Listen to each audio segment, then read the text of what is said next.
In this video, we are building a complete 2D platformer in Unity, which features basic movement, jumping and double jumping, sprites and animations, animated collectibles, with a point system which increase each time you pick up these collectibles. There will be traps in the level, which will send the player back to the beginning of the level, and when the player runs out of lives, a game over screen is shown, and from here you can restart your level. The levels will be built using tile maps and rule tiles, and also we will learn how to transition between levels using particle effects and coroutines. The game will also include background music and sound effects. And finally, the game will include a main menu with a play button, a level selection screen, and a quit button. So the first thing you want to do is install the Unity Hub. I will leave a download link in the description. You will go to the left-hand side at the Installs tab and install the editor. I would recommend using an editor that has the letters LTS. This stands for long-term support. And I would recommend being in Unity 6. I'm on 6.3, but as long as you're on Unity 6 or later, you should be just fine. Then you're going to go to the Projects tab and hit this button, New Project. You can select templates from here, and I will be using the Universal 2D template. You can call it project whatever you want here on the right hand side. I will just call mine Platformer Tutorial, and I will create the project. And after about 6 to 7 years of waiting, Unity editor should open up. I will just start by changing a few settings and cleaning up a bit. Here we have an input system. We will also be using the input system in this tutorial, but we will create our own. So I will delete this one. I will just quickly mention that this tutorial expects you to have a basic understanding of C# programming and using the Unity editor. If that is not the case, I highly recommend watching my other videos. I have a C# basics course and I have a brief intro to the Unity editor. I will leave links for those videos down in the description. And if you've been using the Unity editor before, you will already know this. But when you click play, it takes a bit of time reloading the domain and scene and doing all sorts of checks. And we will be testing our game a lot to see how it runs when we implement something new. So to save a lot of time, you can go here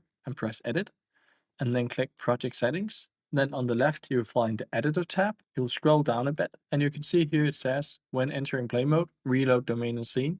Just change this to do not reload domain or scene. Now you can close this window out.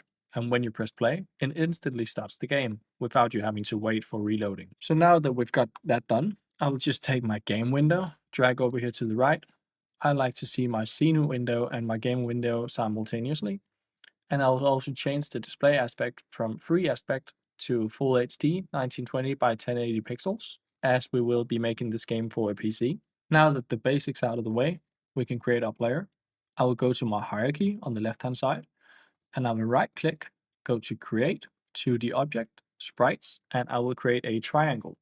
You can create whichever shape you want. I'll just use a triangle for mine. I will name it player, and we will need a few components on the player. We will need a rigid body 2D, and I will take off the gravity for now when we're just testing out the movement. And I will also change my collision detection from discrete to continuous to make sure it collides correctly with other objects when we add them further on.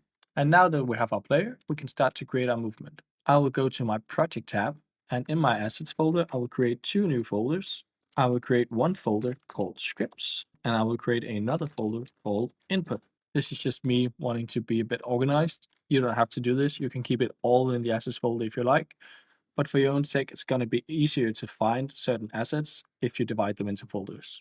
And now we will create our own input system, as I mentioned before. We will right-click, go to Create, and I will click here where it says Input Actions. This will create a new input action system, and I will call this Player Controls in 2 words and in plural. If you double-click this, this will open up the Input Actions editor. You can see we have 3 sections. We have Action Maps, Actions, and Action Properties. I will go through these one by one. On the left-hand side, we have our Action Maps. Think of an action map as a certain control scheme for a certain situation. So in this video, we're doing movement, so I will create an action map, which is called movement. But let's say you had other controls. Let's say you had a combat system and vehicle controls. You could create other action maps for this as well. And you can assign certain controls depending on which situation you were in the game. We will not be needing the combat and vehicle controls for this tutorial, so I will be deleting those again. It was just to show that you could create more if you'd like to. And now that we are in our action map, you can see we also have a new action in our action section. This is just created by default. So here, for instance, we can rename this new action to move. This could be one of our actions, moving. Another action could be jump, for instance. We will add that in a later video. we can go out here in the right side to the action properties. And here you can see the action type. It's currently set to button. I will change this to pass-through. And the control type, I will change to a vector 2. Since we're working in a 2D game, we want to use vector 2s. And if we click this drop-down arrow here, you have no binding currently. We will just delete this default binding. And instead, I will go to the little plus sign here, and I will add what is called an up, down, left, right composite. You can see this adds a 2D vector, and if we expand this, you have your up, down, left, and rights, but with currently no bindings. We will only be moving up and downwards during jumps and falls, so I will be deleting the up and down bindings. Now we can set the bindings for left and right. If you click a certain binding, out here on the right in the binding properties, you can see there's this section called path. This is where you can set the bindings for your gamepad, your joystick, your keyboard, your mouse, whatever. What you could do is go into keyboard section and find the specific key, but it's actually much easier to just press this button called listen. And as we're moving left, I will press A on my keyboard, and you can see it finds the A instantly. And I will do the same for the right. Press listen, D, and now the left is added to the A on the keyboard and the right is set to the D on the keyboard. Before we close out this window, make sure to hit Save Asset. You might already have activated autosave, but if you don't, activate it or save the asset manually. Now you can close out the window, and when our player controls action input is highlighted in our assets folder, you can see here in the inspector it says Generate C# class. We can tick this box and hit Apply. This will generate a C# script called player controls. And I know this is looking very confusing, but don't worry, at no point we will open up the script or change anything in it. I'll just show you here. If I scroll down a bit, it says the name of a class, player controls, movement, which we've named our action map. It uses a 2D vector and we have left and right. So it basically takes in whatever we put in the input action editor. And this is just what goes on behind the scenes in Unity. So you don't have to worry too much about this. I just wanted to show you that it actually makes sense, the stuff it says in here. We can now create our movement script. So I will go back to assets and into my scripts folder. I will right click and create a new mono behavior script. And I will call my script player controller. Not to be confused with player controls. This is a one word only and it's called controller instead of controls. Now, after that is done compiling, you can double click it to open it up. I will just start out by deleting the start and update methods. We will be using these methods later, but for now it's just easier to read if the script starts out empty. The first thing we'll need to get our player to move is some kind of speed. I will create a serialized field, which makes sure that we can keep our variable private, but still edit it outside in the Unity editor. And it will be a private float, and I will call mine move speed. I'll just set it to 5F for now. We'll also need the player controls class, which we've generated before from our input actions. So I will create a private player controls. I'll just call it player controls here as well. We'll also need some kind of movement. So I will create a private vector 2. I'll call it movement. And if you remember before on our player, we've added a rigid body 2D component. We will need this component as well in our script, but I will show you how to do that in a bit. But firstly, we will use the Unity built-in method called awake. And here we will set our player controls to be equal to new player controls. As I said before, we will need this rigid body 2D component as well. But firstly, I would like to show you how to get a component. Let's say that we had a sprite renderer on a player. To get that component and use it on our script, we would create a private of the type sprite renderer. We can just call it sprite renderer as well.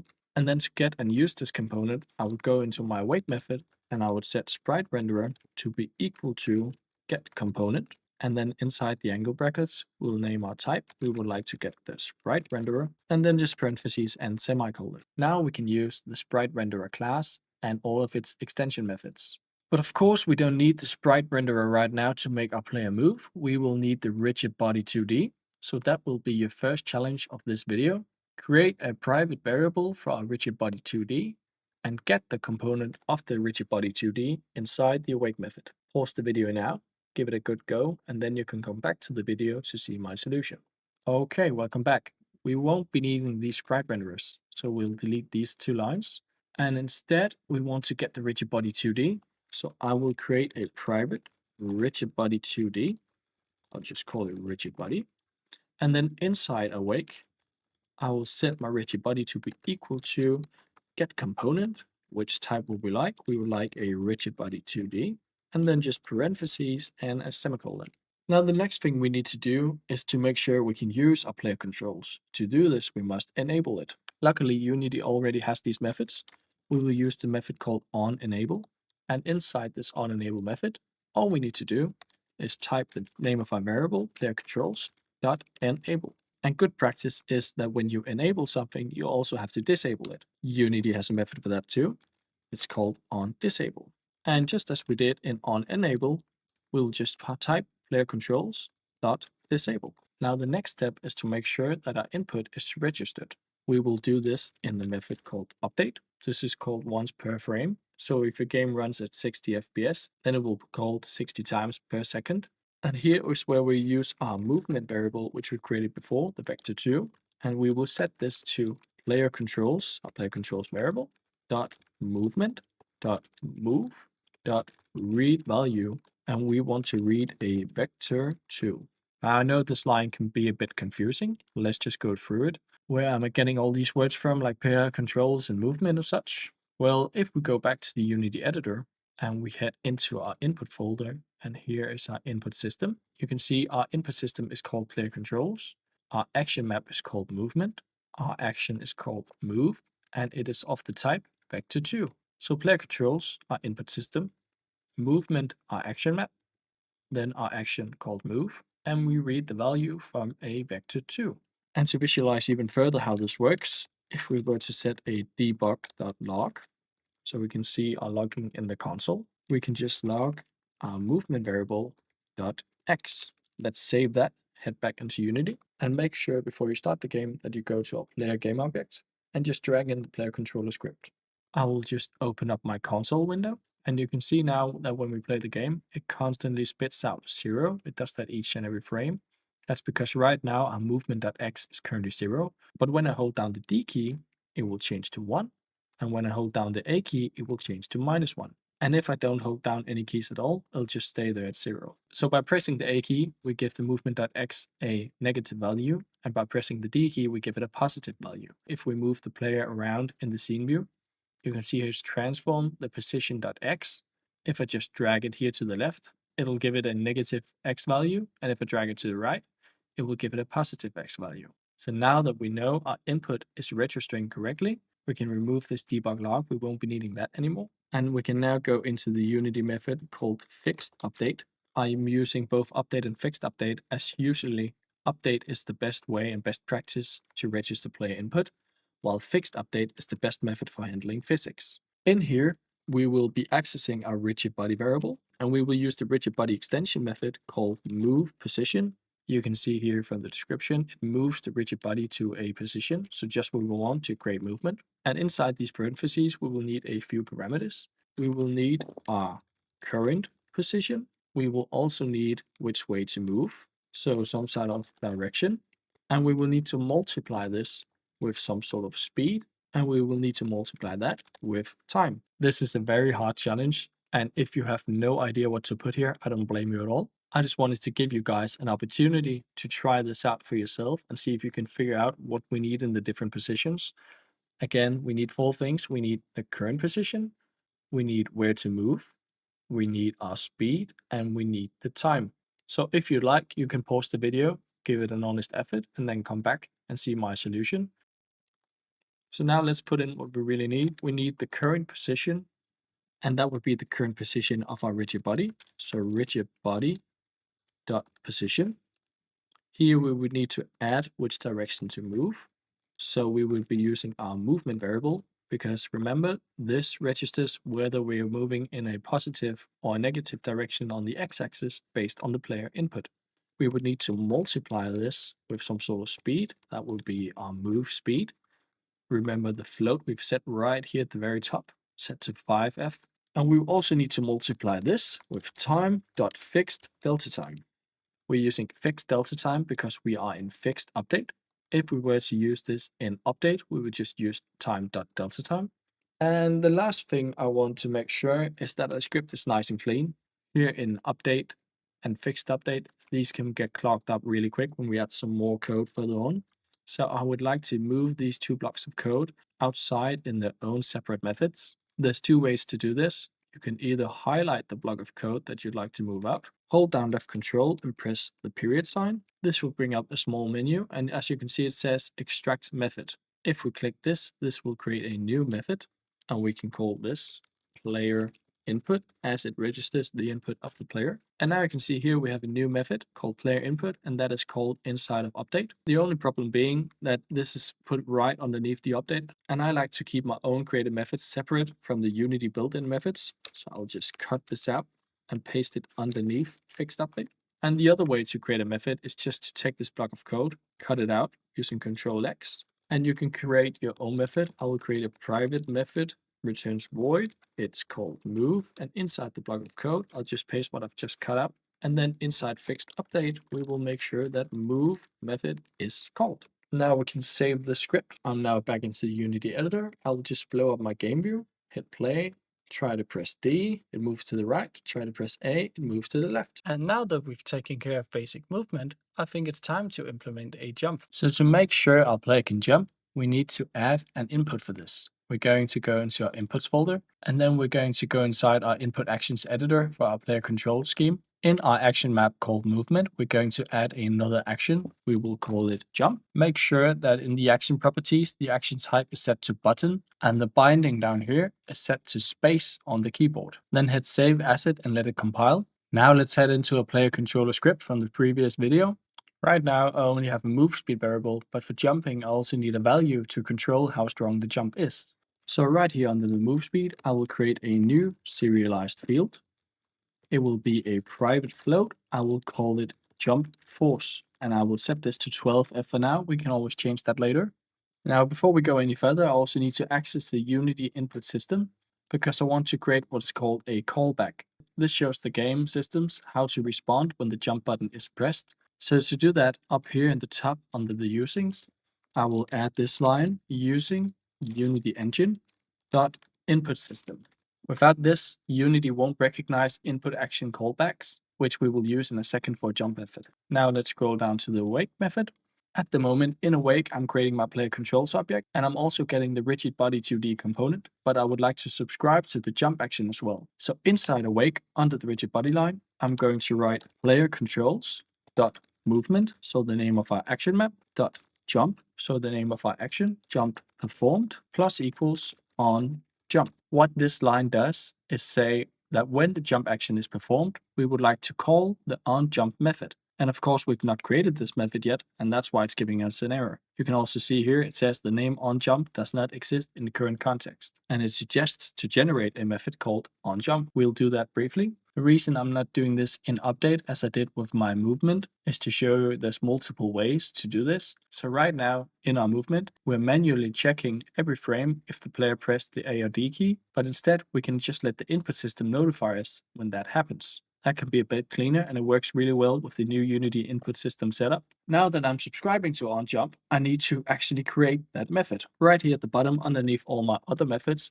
I'm going to create the onJump method. We're going to type private void onJump, and we will need the parameter called input action dot callback context, and we will call this context. And inside the method body, we will access our rigid body variable. We will access the linear velocity, and this basically represents the movement of the rigid body. And we've set this to new vector2 rigid body dot linear velocity dot x. So that's for the x value.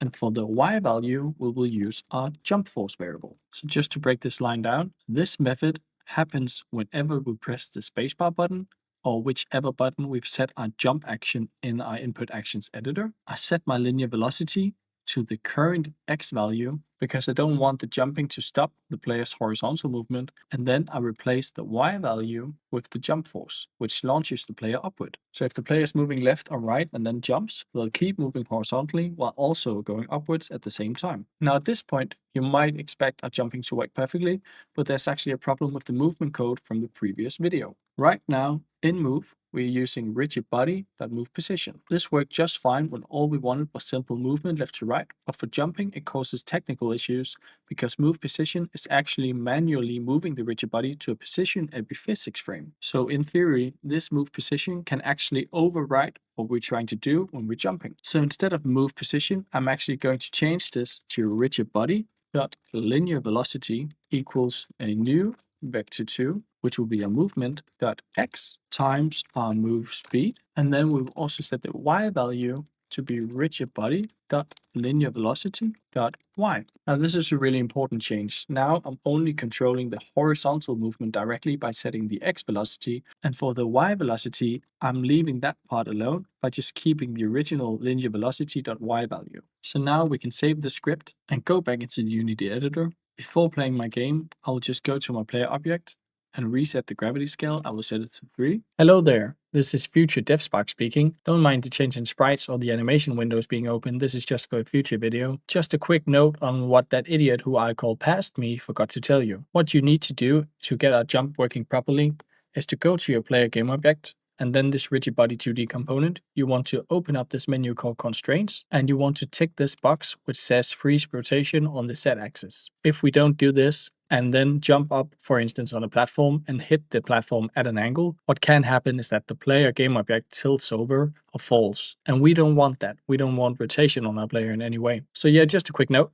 Back to the video. And I will also just add another 2D object. I will add a square. I'll just call it ground. I will expand the scale to make sure our player lands on it when it falls. And also I will add a box collider 2D. I will also add a box collider 2D to our player to make sure it doesn't fall through the ground. Now that we have that set up, we can try to play our game, and if we press space, our player jumps. Now we have a new problem though. If we just keep pressing space, our player can jump infinitely. This happens because right now I'm not checking whether the player is actually on the ground before allowing the player to jump. So the next step would be to add some sort of check if we're grounded. The first thing I would like to do here is going to my player object, right clicking, and I will create an empty child object. I will call it ground check. This adds a new game object as a child component to our player, and this will be used to check whether we're on the ground or not. I'll just move this a bit downwards so it's right here at the bottom of our player, and then I will head back into my player controller script. Up near the top of the script, right here underneath jump force, I'm going to add a new header just to keep things organized. This header will just be called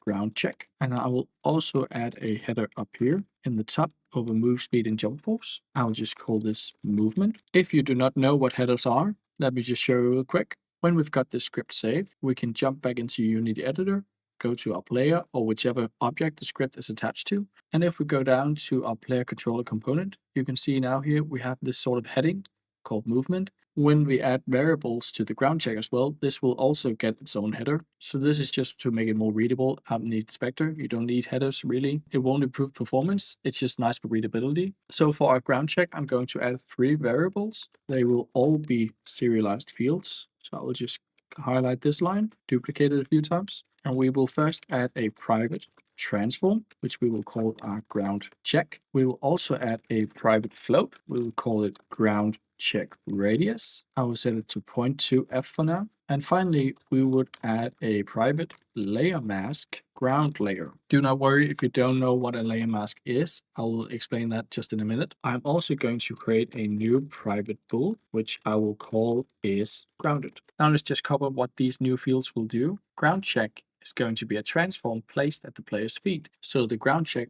that we've just created before as the empty game object. Then the ground check radius is the size of the circle that we'll use to detect whether we're on the ground or not. And the layer mask ground layer tells Unity which layers actually count as ground. We don't, for instance, want to collide with an enemy and then be able to jump from the enemy. We don't want to collide with a wall and then be able to jump off the wall. If you were to add something like enemy bouncing or wall jumps, you could do that, but for now I will just add a simple ground check using only the ground layer. And finally, the bool is grounded is just a true or false value that stores whether the player is standing on something that we would define as ground. Now I need a method to actually check for the ground. So I think it fits good here below player input. Here I will add a new method, private void check is grounded. And then inside this method, I will simply just set is grounded equal to physics 2D dot overlap circle. This is the circle I talked about before. This will use a vector 2, which will be our ground check dot position. So the position of the empty game object we created before outside in the editor. It will also take in the ground check radius, which we've set to 0.2f, and then we'll look for layer mask, which is our ground layer. So in short, here's how this works. Physics 2D dot overlap circle creates an invisible circle at the position of the ground check. If that circle overlaps with any collider on the ground layer, it returns true, and if not, it returns false. So every time this runs, is grounded gets updated to match whether the player is standing on the floor or not. Now I need to call this method every frame, so I will do this inside update. So underneath player input, where we call that, I'm going to add check is grounded. So now each frame, Unity reads the movement input and also checks whether the player is grounded or not. Now that I know whether the player is on the ground, I can use that information in my jump method. So I'm going to go back to my onJump method, and inside the method body, I will add an if statement which checks whether the player is grounded. So if is grounded, then we can perform our jump. So we will move that inside of the if statement. And this if statement is what prevents infinite jumping. So right now we can only move if our ground check overlaps with the ground. So now if we go back into the Unity editor, we can go to our player, scroll down to our player controller script. We have our ground check radius, and we have a ground check which is empty right now. It needs a transform, and we will use the empty game object called ground check. So we will take that, drag into the player transform. But right now, if we play the game, you can see nothing happens when I press the spacebar. That is because we haven't set the ground layer. How do we set a new layer? Well, we can go to our ground object, and you can see in the top right hand corner of the inspector, we have this thing called layers. And if you open up the layer, there are no ground layers yet, but you can instead add a layer. I'll just take user layer 3. What number layer you use does not matter at all. I will go back to my ground game object, and now I can set the layer to be ground. And inside of my player, I can go to the ground layer variable and then use this drop down menu to set it to ground. I will try to start the game, and you can see when the player lands on the ground, I press spacebar and it jumps. And if I keep pressing spacebar, nothing happens. It only jumps when the ground check actually detects that we're standing on what we've defined to be the ground. If the ground check feels a bit buggy, what you might need to do is go to the ground check game object and just move it around a little to make sure it aligns with where your player's feet should be at. The jump works, but it might feel a bit floaty and not very satisfying. So now we're going to fix that. We'll be adding a fall variable so that the speed of the fall increases based on the distance. And we're also going to add a jump variable so that if you just tap the space key, it'll just make a slight hop. But if you hold down the space key, it'll make a larger jump. Let's start with the faster falling. Right now, our gravity is always the same whether the player is going up or coming down. But in most platformers, falling is actually faster than the rising. And that's what makes the jumps feel very snappy. So to do that, we're going to add a fall multiplier. In the top of our script, I will add another header to make it more readable, and I will call it better jump. And I will add a serialized field, which will be a private float, and I will call it fall multiplier. And for now, I'll set it to 2.5f. This value controls how much stronger gravity becomes over time when the player is falling. And now we need to apply this in the code. We will scroll down and we will create a new method. I will call my method handle better fall, and we will check in an if statement if the rigid body dot linear velocity dot y is less than 0. Then for our rigid body dot linear velocity, we want to add a vector2 dot up, so just shorthand for writing vector2 0.1 times physics 2D. We can use that again because it also has a built-in gravity variable, acceleration due to gravity dot y times our fall multiplier times time dot fixed delta time. And let's just shortly break this line down. First, we check if the player's y velocity, so if we're moving on the y-axis, is less than 0, meaning that we're moving downwards. So if the player is moving downwards, we apply extra downward force by adding more and more gravity. So physics 2D dot gravity is already negative, so multiplying it by the fall multiplier increases that number, and thereby increases the downward pull. And we multiply it by time.fixed delta time because this will run in fixed update, since we're handling physics. So now we need to call this method inside the fixed update method. Inside the fixed update method, underneath move, we will call the method handle better fall. Now let's just try to save that script. And now when we play the game, you might notice that when the player drops, it drops much faster. Even though this is a small distance, you might also notice that the speed is actually increasing over time, and the jump already feels way better. But we can improve this even more, because right now every jump is the same height, and that doesn't really feel great. In most platformers, if you tap jump, you'll do a small hop, but if you hold it down, you make a bigger jump. So let's try to fix that. If we go back into our player controller script, and at the top of the script, also underneath the better jump header for me, I will add a new serialized field. It will be a private float, and I will call it low jump multiplier. I will set this to 2f for now. We can always change it later.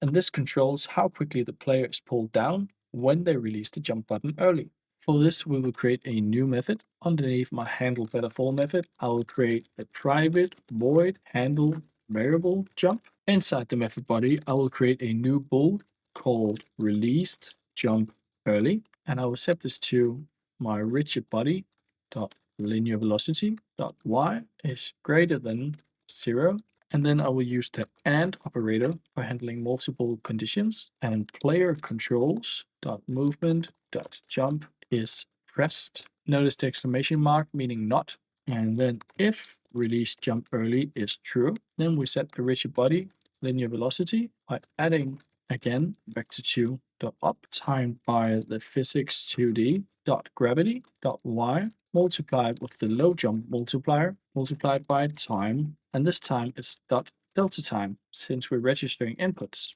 So let's just break this down. First, we check whether the player is moving upwards or not. Then we check if the jump button is no longer being held. So if the jump button is not being pressed, if both of these conditions are true, then it means that the player released the jump button early, and therefore we apply some extra downward force, which cuts the jump short. And that's what gives us variable jump height. Now all we need to do is call this method. So since we're using time.delta time and we're talking inputs, we're going to do this in the regular update method.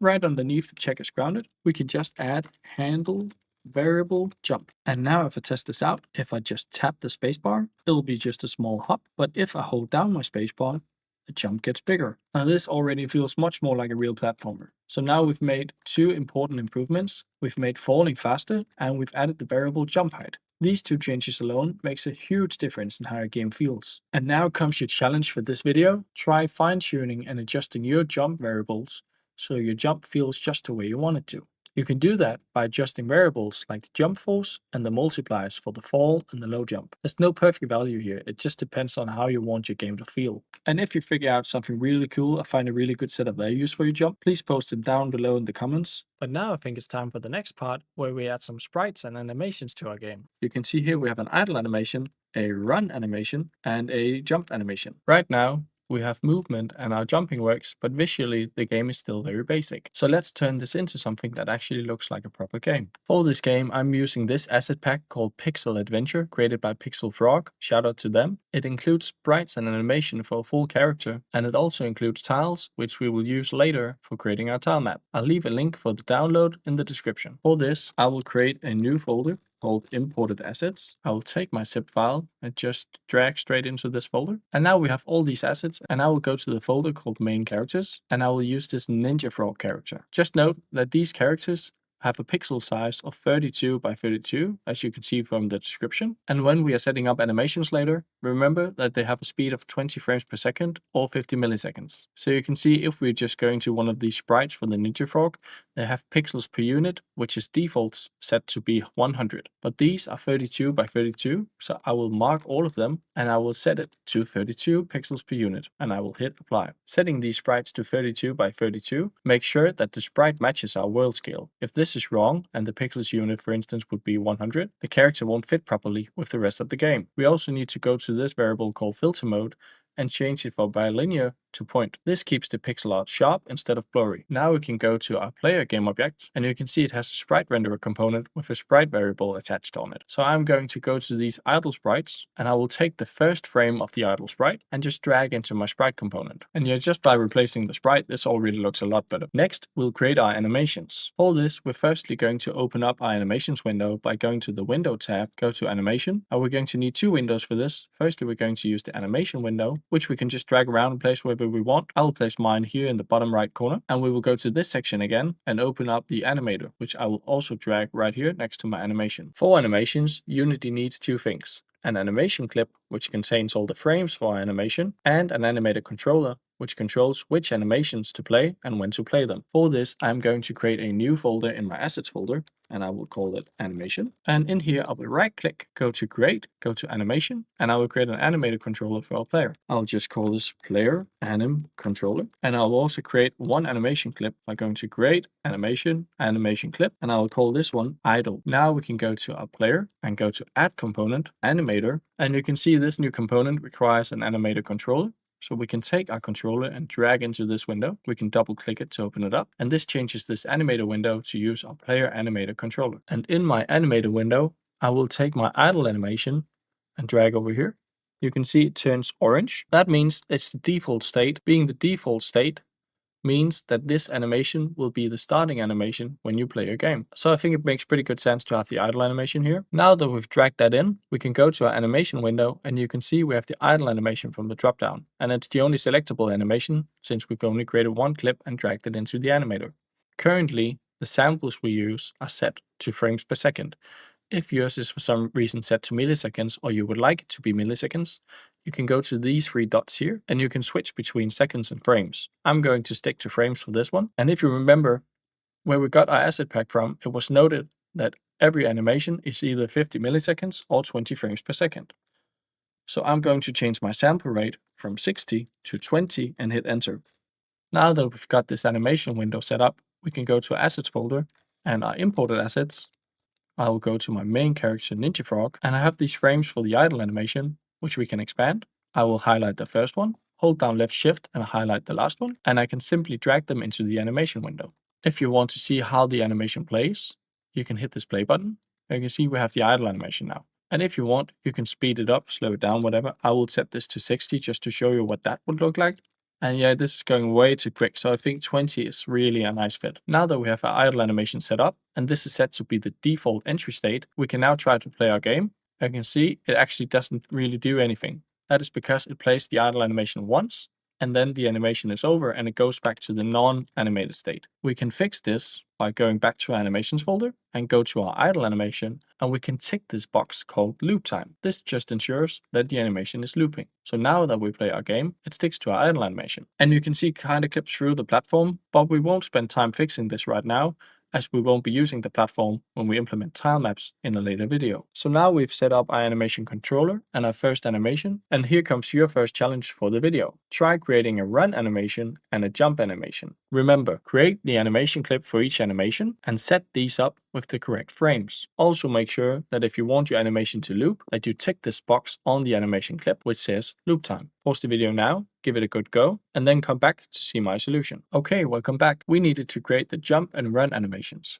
For this, I'm going to create two new animation clips in our animation folder. I will do this by right-clicking, go to create, animation, animation clip. I will call the first one run, and I will create another animation clip, which I will call jump. I will take these two animations and drag into our animator window. And now if we go to our animation window, you can see the drop-down menu not only contains idle, but also run and jump. First, let's set up the run animation, and we're going to change the sample rate from 60 to 20. Then I'm going to head into my imported assets, find the Ninja Frog character. I will go to the frames for my run animation, expand these, highlight the first one, hold down left shift, highlight the last one, drag these in. We can play to see how it looks. So this is a run/walking animation. And then I can go to my jump animation, also set the sample rate to 20. And for this, you can see you can't really expand this. This is because it actually only has one frame. So we'll just take this single frame and drag in. And now when we play, this is how a jump animation will look. Now we need to go to the animation clips and set our run to loop time and set our run to be looping. And the jump does not need to loop as it only has one single frame. Now that we've got our animation set up, we need to connect these. We will go to our animator window. I'll just zoom in a bit, drag this away a bit to make more room. I'll set my jump here, I'll run here. Again, it doesn't matter where you place them. It's just nice to place them in a way where you can clearly see what's going on. To control our animations and make it communicate with our C# scripts, we need to create something which is called parameters. These parameters are basically you can see we have this tab called parameters, and these parameters basically work as triggers to tell our animator when to switch from one animation to another animation. For this, we're going to add two parameters. I'm going to hit the plus sign. We can add either float, int, bool, or trigger. I will add a float, which will be called move x. Move x represents the horizontal movement. And for the second parameter, I will add a bool, which will be called is grounded. And this will represent whether the player is on the ground or not. And the way to use these is that in our script, we can enter these parameters and from there decide which animation to play. But firstly, we need to create what is called transitions. So if I'm going to create a transition from idle to run, I will right click my animation, make transition, and I have this arrow now which I can drag to other animations, and I will drag it and place it on run. And instead of one transition, we will actually use two. So I will create another transition, also set this to run. You can see it now has 3 arrows. This just represents that there's multiple transitions on this line. So if I click this line, our 2 transitions comes up, idle to run, idle to run. And to trigger these transitions, we will use conditions. So I will go to one of my transitions, just the top one now, and I will hit the plus sign. And you can see we have the parameters here. I will use the move x is greater than 1.0. So if we're moving in a positive direction, and for the other transition, I'll also create a condition where move x is less than minus 0.1. So for 2 transitions, either we're moving in a positive direction, which makes our move x greater than 0.1, or that we're moving in a negative direction, which means moving to the left, where our move x will be less than minus 0.1. The reason I'm using 2 transitions instead of 1 is that for simpler transitions, you could just use, let's say, a float, which it was called speed, and if that was above 0, the player is moving, and we could trigger the run animation. But if we only check if the speed is above 0, transitions can be kind of flickery or behave inconsistently. So by checking the move x value on 2 parameters, gives us a more stable animation switching. And we're also going to use the move x to set our run to idle transition. So I'm going to right click my run, make transition, drag it towards idle, and I'm going to click the transition. And for this, I'm going to make 2 conditions. One where move x is greater than minus 0.1, and the move x must also be less than 0.1. So now we only transition from our run to our idle animation if we're absolutely sure that we're not moving. So now comes your next challenge of this video. Try setting up a jump transition. Pause the video now and give it a try. Okay, welcome back. We transition to the jump animation when is grounded is false. So from idle, I'm going to create a transition towards jump, and I'm also going to create a transition from run to jump. And both of these transitions will use one condition, is grounded is false. Because if is grounded is false, we will be in the air and we would like to trigger a jump animation. Of course, we also need to create transitions from jump to idle and from jump to run, and this will be the exact opposite. So we will make one condition for each, where is grounded is true. You could go above and beyond on this and make sure that is grounded is true and we are not moving, but the animation from idle to run will trigger so instantly that you won't really notice it anyway. So to keep it simple, we will just use the is grounded parameter. One last thing we need to set up animations correctly. You can see if we go to a transition, we have what is called exit time, and if we expand the settings menu, we also have what is called transition duration. This is how long it takes to transition from one animation to another. This works great for 3D games, but for 2D games, it looks a lot better if animations respond instantly. So therefore, we're going to go to each of our transitions and untick has exit time and set our transition duration to 0. So I'm just going to quickly remove exit time from each of these. Now that we have our animation controller and our animation clip set up, we need to connect our animations to our player controller script. I'm going to go to my assets folder. In my scripts folder, I'm going to open up the player controller script. And the first thing we're going to do is set up our animator. So I'm going to create a private animator called player animator. And I'm going to set my player animator equal to get component of the component animator in our awake, just as we did with our rigid body 2D. And now we need to create a method for updating our animations. So I'm going to scroll here to the bottom. I'm going to create private void update animations. And we're going to use our player animator. And the animator has extension methods, which we can use to manipulate the parameters which we've created in Unity. So we can use animator.setFloat, and we can take our move x in a string. Remember to spell this the exact way you've spelled it out in the editor. And since we are already reading from our movement variable, we can just use the movement.x. Now we can also use our player animator.setBool. The bool was called isGrounded. And to jump, we already use our isGrounded bool, so we can just use that as well. So what this method basically does is that it sends our movement and grounded state to the animator. The animator doesn't know anything about our gameplay, so we need to constantly tell it what's going on. And now we just need to call this in update. So I'm going to scroll to my update method, update animations, save the script, and let me just expand my game view a bit here. But I would also like to keep my animator window open. And if we jump, it goes to a jump and goes back to the idle animation when we land. If we're moving either left or right, it triggers our run animation, which is also looping. And when we stand still, it goes back to the idle. One last thing I would like to add is to make sure that the player faces the correct direction depending on where we're moving. So we're going to head back into our player controller script. And what we need here is to access the player's sprite renderer. So I'm going to create a private sprite renderer. Let's just call it sprite renderer as well. And in the awake method, you already know the drill. We're going to set our sprite renderer equal to get component of the type sprite renderer. Now we can create a new method.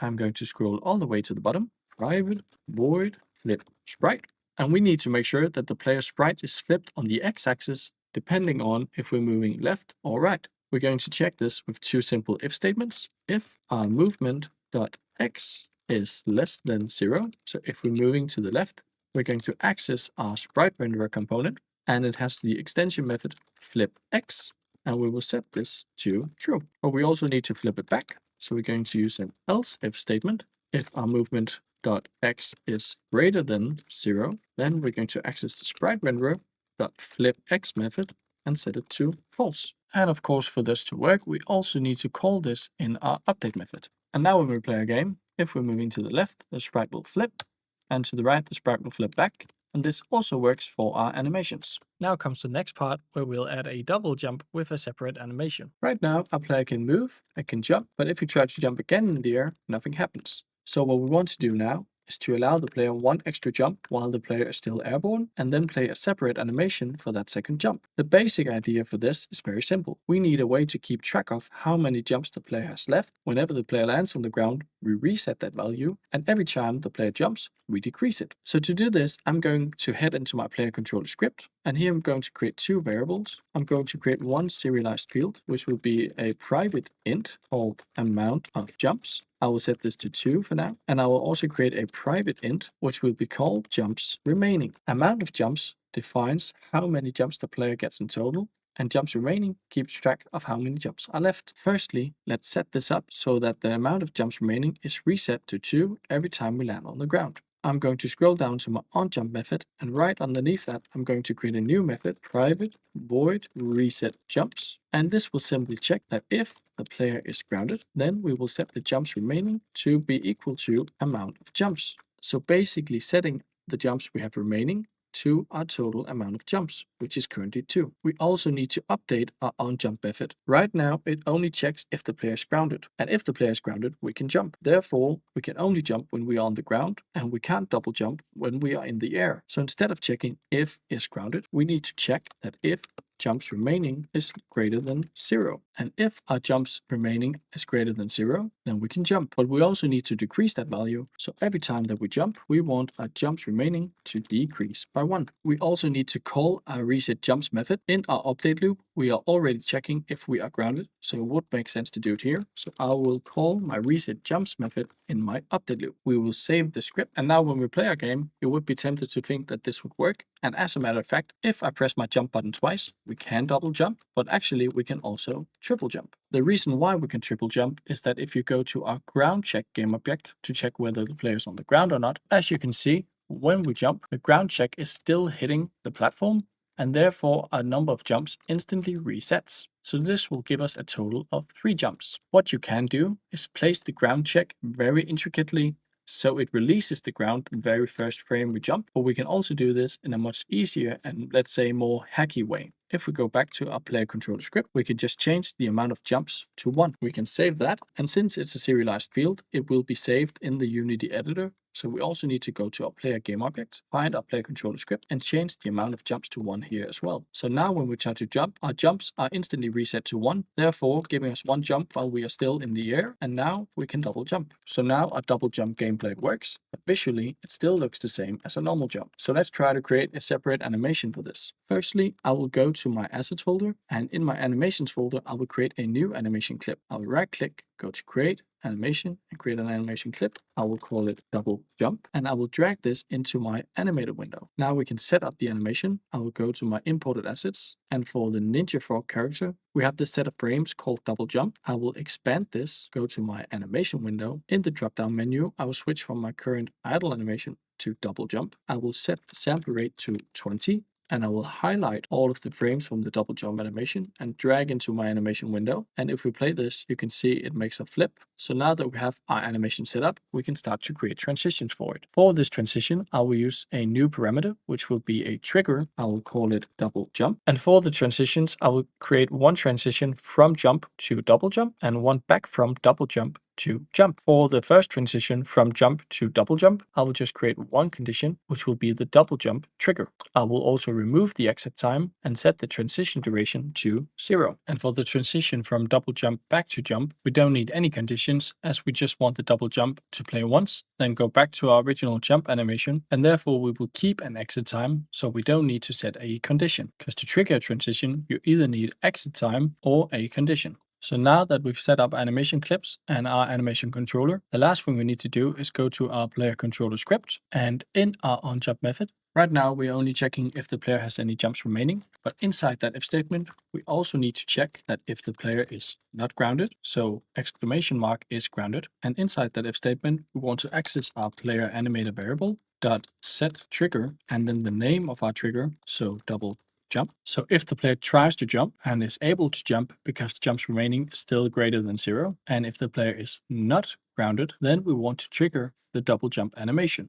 Otherwise, if the player is grounded and tries to jump, then we will just do a regular jump. We will save the script, and now when we try to run our game, we jump. That works normally, but when we double jump, it triggers the double jump animation and goes straight back into a jump animation. Now I think it's time to finally start building our level, and we will do that using Tilemaps. Right now, we have basic movement, jumping, and double jumping with animations, but we have no real level to play in. But instead of building our level by placing sprites one by one, we're going to use Tilemaps to build our levels. This is much faster and much more efficient. The idea behind Tilemaps is pretty simple. Instead of placing individual objects, we paint our level using a grid. This makes it easier to both build, edit, and scale our game. So let's start by creating a tilemap. We will right-click in the hierarchy, go to 2D object and tilemap, and then rectangular. You can see in the scene view, this already creates a grid, and in the hierarchy, we now have a grid and a tilemap. We will need multiple tilemaps, but for this first tilemap, I will use it as my background. The grid controls the layout of the world,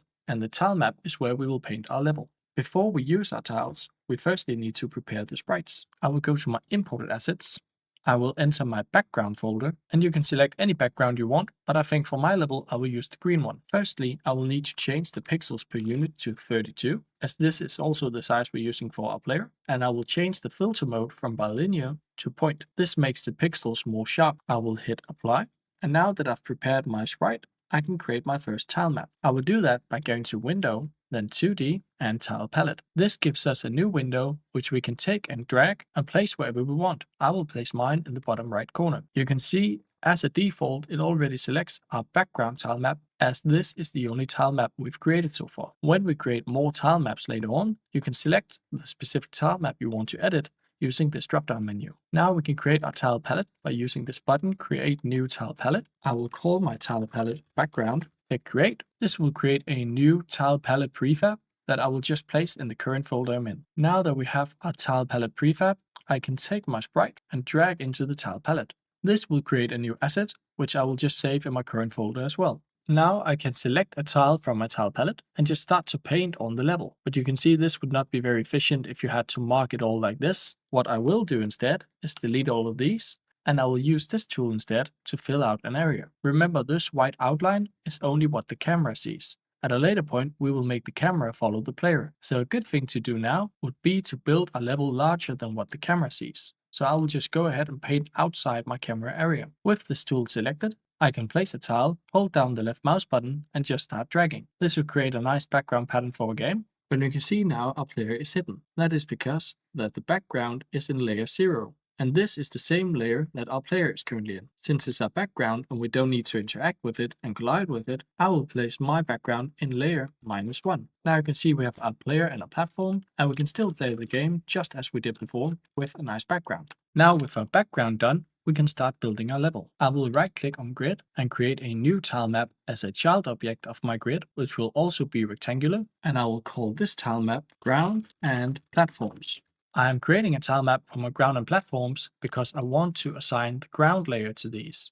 This is so that the ground check can be true and the player can jump from these. If I were to paint my walls with this as well, we could face problems with the ground check and the player being able to jump on the walls. I will just delete the placeholder platform, as we won't be needing that anymore. And now with that set up, we can head into our imported assets again. I will go to my terrain and I will create a new tile palette. This will also be ground and platforms. I will create my tile palette prefab in this folder, and I will also create a new folder, which I will call tiles. You will see why I do that in a minute. You can see we have a terrain tile here, which we can expand. This PNG contains the individual tiles that we need to build a level. Currently, our sprites do not scale correctly, and also we would like to slice these sprites up so we can place each tile individually. So firstly, I will go to my main terrain asset here, but before we start using it, we need to do a few tweaks. Firstly, you can see the pixels per unit is 100 on this one. This terrain asset is 16 by 16, so I will change my pixels per unit to 16. And of course, we will also change our filter mode from bilinear to point. I will hit apply. And this will cause a few issues, because remember, our Ninja Frog character is 32 by 32, and that is what we set the pixel size to be. This will cause a few issues because now the scale of the character will be relatively small compared to the size of our assets. So I will also go ahead and change the pixels per unit for my character to 16. This will cause it to be a bit bigger, so therefore we also need to go to the player game object, where we need to edit our box collider to fit our new character. And we also need to go to the ground check and move that around a bit to make sure it aligns with where the character's feet are now at. When that is done, then we can head back to our terrain asset and start slicing these sprites up. So with this main asset selected, I will open up my sprite editor, and we already know from the name that this is 16 by 16. So I will go to slice and type. I will change from automatic to grid by cell size. We will also need to change this to 16 by 16. And as we can see, this lines up pretty nicely with creating each individual tile for our tile sets. We can hit slice and then apply and then close out the sprite editor. Now we got these nice individual tiles and we can create our tile map. I will collapse this again and I will simply drag it into our ground and platforms tile palette. For the placement of the tiles, I will select the newly created tiles folder, and you can see now why we created a tiles folder for this. When we open this, you can see each individual tile from our tile palette is placed here, and that could very quickly cause a lot of mess in our terrain folder. So that's the reason why we created a separate folder for this. Now that I have my tile palette, I can simply select a tile. For instance, I can use this tile for the ground, and I can just simply take it, start dragging. I can either select one individual tile, like I just did there, or I can hold down my left mouse button and mark several tiles in one go, and I can simply place them like this. If I for some reason accidentally place a tile in the wrong spot, then I can use my eraser tool to delete the tiles. I can either delete one tile at a time, or I can highlight a bigger area, mark the eraser tool, and then erase a larger area at one time. And I think this is a good time for a challenge. Use the tile palette we just created to build out your level. Also create a separate tile map to use as your walls and ceilings. After you've given it a try, I will show you how I will build my level. Don't spend too much time on this, as in the next video we will introduce rule tiles, which will make level building much faster. This challenge is more to give you an idea of how to use the tile palette. Pause the video now, give it a good go, and I'll see you when you come back. Okay, welcome back. I will just show you quickly how you could build out your level. I will start by erasing these two, and in my grid parent object, I will create a new tile map, which will be rectangular as the other ones are. I will call this one boundaries, and you can see now it's instantly selected in the drop-down menu. I can then mark a few tiles, and I could, for instance, place them like this. Then I'll just place a few platforms in there, and I'll take my player and move here to the left corner, just to give us sort of a nice starting point for the level. The camera won't follow me yet, but you can see here I can walk around and I can jump on the individual platforms I placed. Of course, we also need a collider on our walls and ceilings. So I'll go to my boundaries game object, add a component, a tile map collider 2D, and a composite collider 2D. This will generate a rigid body 2D, where I will change the body type from dynamic to static, as we don't want this to move around, and I'll use the composite operation and set this as merge, just to keep the colliders nice and clean. And now we have like a basic level layout. One small issue though is that if I for instance jump on the walls, you can see that my player sticks to the walls. Luckily, there's a pretty easy fix for this. If we go to our player, you can see we have the rigid body 2D component, and in here we have what is called a material. We can create a new material for our player to make sure that they don't stick to the wall. So I will create a new folder in my assets folder, and I will call it materials. In here, I can go to create 2D and create a new physics material 2D. I will simply call it player material, and you can see we have 4 variables here. We have friction, bounciness, friction combine, and bounce combine. The friction simply controls which level of friction a game object has when colliding with another object. So we can simply put this to 0. I can go to my player, go to the rigid body 2D component, and just drag our newly created material in here. Now when I play my game, when I jump on the walls, I won't stick to them anymore. And one of the great things about Tilemaps is that we can use something called rule tiles to build our level even faster. A rule tile is a special type of tile that changes its appearance based on its neighbors. That means instead of manually placing corners, edges, and center tiles, Unity will handle that for us. This makes the level building much faster, and it also helps keep everything consistent. We can create a rule tile by going into our imported assets, find the terrain folder where we have the rest of our terrain tiles. I can right click, go to create 2D tiles, and then select rule tile. I was thinking that we could start by creating rule tile for this set. So let's call this ground rule tile. You can see in the inspector that we can place a default sprite in here. So I will go ahead and lock this inspector window so we don't change it. I will open up my terrain tiles. I will find the middle sprite and simply drag into my default sprite window. I can take my rule tile and just drag it into my sprite palette. I will place it a bit away from the rest of the tiles to make sure I don't confuse them with any other tiles. I will unlock my inspector, and if I select my rule tile and just start painting somewhere here, a bit off the level, and you can see we simply just have our default sprites. But now we need to set up our rules. And each rule tells Unity which sprite to use depending on what's around it. And this is what allows Unity to automatically pick the correct tile. If I go to my rule tile asset, you can see here we have a number of tiling rules. I can hit this plus sign to add a new tiling rule, and then I can open up my terrain asset and select the tile I want. And normally I like to start with the corners. We have 4 corners, so I'm simply going to add a few more, 4 in total for now. And I will take each corner. This seems like the top left corner, then the top right corner. I will drag these in one by one. I think I found the bottom left here and the bottom right. And you can already see here our rule tiles are starting to change. We can use this little section that kind of looks like a tic-tac-toe game to decide where we can place our sprites and where we cannot place our sprites. And we can use the left mouse button to place an arrow to indicate there can be something here, and the right mouse button to place an X, which indicates there can't be anything here. So this and not this. And we can delete these again using our mouse button. And just a quick disclaimer, this part will be a bit confusing, but I will try to go through it one by one, so hopefully you can get the gist of it. But in short, don't worry if this seems very confusing. It took a bit of time for me to get it under my skin as well. So since this is the top left corner, there shouldn't be placed anything to the top left, on the left, or above it. But we should place something underneath it, on the right of it, and at the bottom right. And you can already see our rule tiles are starting to change a bit. You can actually see here, each time we hit an upper left corner, this actually aligns as it should. So right here, here, and here. For the right corner, we will mirror this and do the exact opposite. So we won't place anything here, here, and here, but we will place something here, here, and here. For the bottom left, it's the same principle. Since it's the bottom left, we can't place anything underneath it, to the left of it, or bottom left. But we can place something above it, to the right of it, or at the top right. And I think this is a good time for your first challenge. For our bottom right corner tile, place the arrows and the X's in the correct spots. If you're in doubt, try to look at the bottom left corner and see how we did that. Pause the video now, give it a good go, and then come back to the video to see the solution. Okay, welcome back. Well, actually, we just need to mirror this. So since it's the bottom right corner, there can't be anything here, here, and here, but we can place something here, here, and here. And it's actually already starting to look a lot better. We have our right and our left corners placed correctly, but we still need the rest of the tiles. So right now we have these 4 tiles, but we still need the middle ones. And we also need these 4 ones on the side. As you can probably see already, this can take a bit of time, so I will go through the rest of the tiles a bit quicker, but I will still visibly show my solution for each tile. I'll first start off by adding a few more tiling rules. I will then take the tiles that we are missing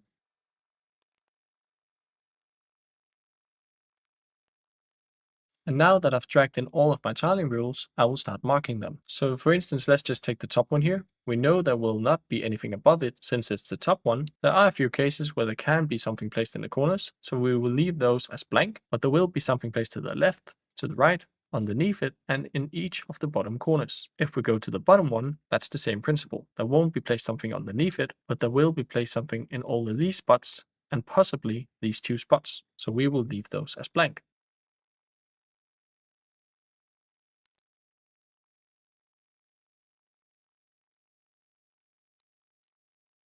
Okay, so I am done marking all of my 13 tiles, and you can see this looks pretty nice. And if we take our rule tile and just start painting on top of this will automatically align our tiles. I will just slowly scroll through my tiling rules so you can see these for yourself.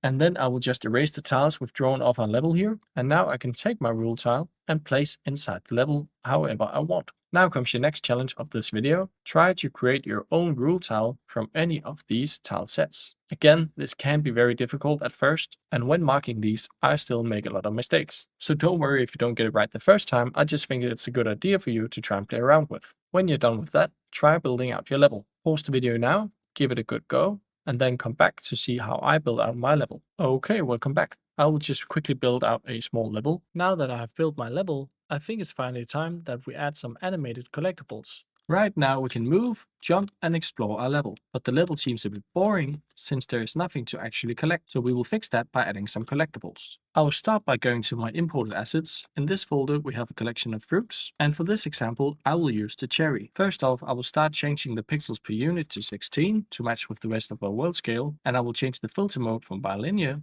to point. I will hit apply, and you can see when we expand this, the frames are already there, so we don't need to use the sprite editor to slice them. I will take the first frame of this cherry's animation and drag into my scene. To collect it, the first thing we need is to add some kind of collider. So I will add a circle collider 2D, just make sure that the collider matches up with the size. That looks about right. And we also need to set the is trigger. This is because we don't want the player to physically interact with the collectible, we just want to detect when the player touches it. We will also add an animator to this, as we want the fruit to be animated, and therefore I will go into my animation folder, and these are all the animation and controller for our player animations, which could quickly make the folder very messy. So I will create a separate folder for my player, where I will drag all of these into, and I will also create a new folder for my collectibles. In this folder, I will create a new animation controller. I will call it Cherry Anim, short for animation controller. I will also create a new animation clip, which I will call Cherry Anim. I will also just rename this in a hierarchy to Cherry. You can see we're missing an animated controller, so I will take our Cherry Anim controller and drag in here. We can open this up and we can drag our animation clip in here. And now we can go to our animation window, highlight our Cherry game object in a hierarchy, and here you can see we have the Cherry Anim. I will go back to my assets, into my imported assets, into the items folder, fruits folder. I will mark all of the frames for the cherry animation and simply drag them in here. I will set the sample rate to 20, and that looks pretty nice. Now that we have our animation set up, it's time to make sure that we can actually collect it, because right now when we collide with our cherry, nothing happens. So I will go back to my assets folder and into my scripts folder, where I will right click and create a new mono behavior script, and I will call it collectible. I will start by deleting the start and update methods, as we won't be needing these, and all we actually need to do in here is to use the Unity built-in method onTriggerEnter2D. Make sure to use the onTriggerEnter2D and not just the onTriggerEnter meant for 3D games. And in here we simply want to destroy game objects. So this just destroys the game object which this script is attached to, in this case the cherry, but we only want the game object to be destroyed when it collides with the player. So to make sure it does not, for instance, collide with an enemy or collide with our terrain and then get destroyed, we will use an if statement. So if, and you can see from the parameters here, it uses collider2D collision. This parameter represents which collider the cherry collides with. So therefore we will type collision.getComponent layer controller, and we will cut the destroy game object line and paste in here. This way, when the cherry collides with something else, it checks if that collider also has the player controller component on it, and the only thing that has the player controller component on it is our player. We will save that script, we will go back to Unity and make sure that our cherry has the collectible script on it, and we will also make sure before we play that in our animation and our collectibles folder that a cherry animation is set to loop time. This makes sure that the animation loops and does not only play once. Now when we play a game, a cherry is animated nicely, and when we collide with it, it is collected. Now what we could do from here was that we could duplicate the object and place it around the level, but later on, if we want to use this in other levels, it would be nice to turn the cherry into a prefab. So what I will do is delete the extra cherries, and I will create a new folder in my assets folder called prefabs. Inside my prefabs folder, I will take my cherry game object from the hierarchy and drag it in here. You can see the text turns blue and you get this nice little box icon. That means that the game object is now a prefab. A prefab in Unity is basically a reusable object. Instead of creating the same thing over and over again, you create it once, turn it into a prefab, and then you can place it anywhere you want in your game. The really useful part is that if you change the prefab, all instances of it update automatically. So instead of fixing things multiple places, you only have to fix it once. Let me just show you a quick example of that. Let's say that I placed my prefabs at a few places around the level, and then suddenly I find out that I want my cherry to be green instead. I will change the color of it, and instead of now going to each cherry and manually changing the color, what I can do is that I could go to the change prefab. I can go up here where it says prefab at the top of the inspector. I can click on overrides, and I can hit apply all. This will change all of the cherries at once. So in short, we use prefabs to save time, keep things consistent, and make our project much easier to manage. Of course, I do not actually want my cherries to be green, so I will just go back a few times to change that back. And now really quickly in a scene, we've created 3 cherry collectibles. And I think this is a good time for a challenge. Go back into the items folder and create your own fruit collectible prefab. Pause the video now, give it an honest try, and then come back to see my solution. All we need for this, let's take the banana for instance. We need firstly to change the pixels per unit, and then to point for the filter mode, hit apply. Also in the animations folder, I will create a new animation clip, banana anim. I will also go ahead and create a new animator controller, banana anim controller. I will open this up and drag my animation clip in here. Then I will place the first frame of the banana animation in the scene, add an animator on it and our collectible script. I will then take our new banana anim controller, drag to the animator window, and in the animation window for the banana, I will take all of these frames, drag in here, change the sample size to 20, hit play to just make sure that looks okay. Also make sure to tick the loop time box. The banana will of course also need a circle collider 2D, which is trigger. And now when we play our game, we have a working banana collectible. Final thing I need to do is to go to my prefabs folder and drag in my banana. I'll just change the name in the hierarchy beforehand and then just drag it into my prefabs folder. And now that we have collectibles in our game, I think it's time we implemented a score system with the points increase based on which collectibles you pick up. We would like to show a score in the top left corner of the screen, which increases each time the player picks up a collectible. So to do that, the first thing we're going to do is to add a UI system. We're going to right click in the hierarchy, go to UI canvas and create a canvas. This also by default creates an event system, which is used to handle buttons when we add that to a menu later on. So for now, just ignore the event system and I will rename the canvas to UI. In the UI canvas object, I will right click on it, go back to UI and click this button which says Text Mesh Pro. This will be our points text. And if we go to our UI object and press F to frame it, you can see we have a much larger screen here. And in the bottom left corner, this is actually where our level is placed. So the canvas object is much larger than our actual game scene. You can see here we have our text element placed in the middle, and in the game view screen, you can also see the text element here. I will go to my points text game object and click this icon, which kind of looks like a crosshair. This can be used to anchor the text to certain spots in the screen, and I would like mine at the top left corner, but I would also like to pivot it and set the position. So I will hold down left shift and alt and click this top left corner icon. That will place our text in the top left corner of the screen. I would also like to increase the font size a bit. I think around 80 would do nicely. And I won't spend too much time on editing the font, but I will change my font style to bold. I also want my score to be on one line, so I will go to the rect transform component of our text object, and I will increase the width to about 450, and I will also increase the height to about 100. Now I will go to my text input component and change the text to say points, space 0. But when we play our game, nothing currently happens when we collect pickups. So in my script folder, I will right click and create a new mono behavior script, which I will call points manager. This script will handle adding points and updating our UI accordingly. So I will double click to open up my script. I will use the start and update methods at a later point, but for now I will delete them to make this more readable. And before we can use our TM Pro text, we need to import it into our script. So I will type using TM Pro. First off, we will need a serialized field, which will be a private of the type TMP text, and I will name it points text. We will also need a private int points, and we will by default set this to 0. This points text variable will handle updating our UI, and this points variable is used to store the amount of points we've collected. I will then use the start method, and in here I will set our points text to be equal to points spacing plus our points variable. So right from the beginning, when we start our game, this text element will be set to points and whatever amount of points we have. We also need a method to increase our points. So I will create a new method, public void increase points. And for this method, we will need a parameter, which will be of the type int, and I will name it amount. In our method body, we will need to add the amount to our points. So I will type points plus equals amount. We also need to change the points text UI accordingly. So I will type points text to be equal to points spacing plus points, just as we did in the start method. Now that script is finished, so I will save it. And in our UI game object,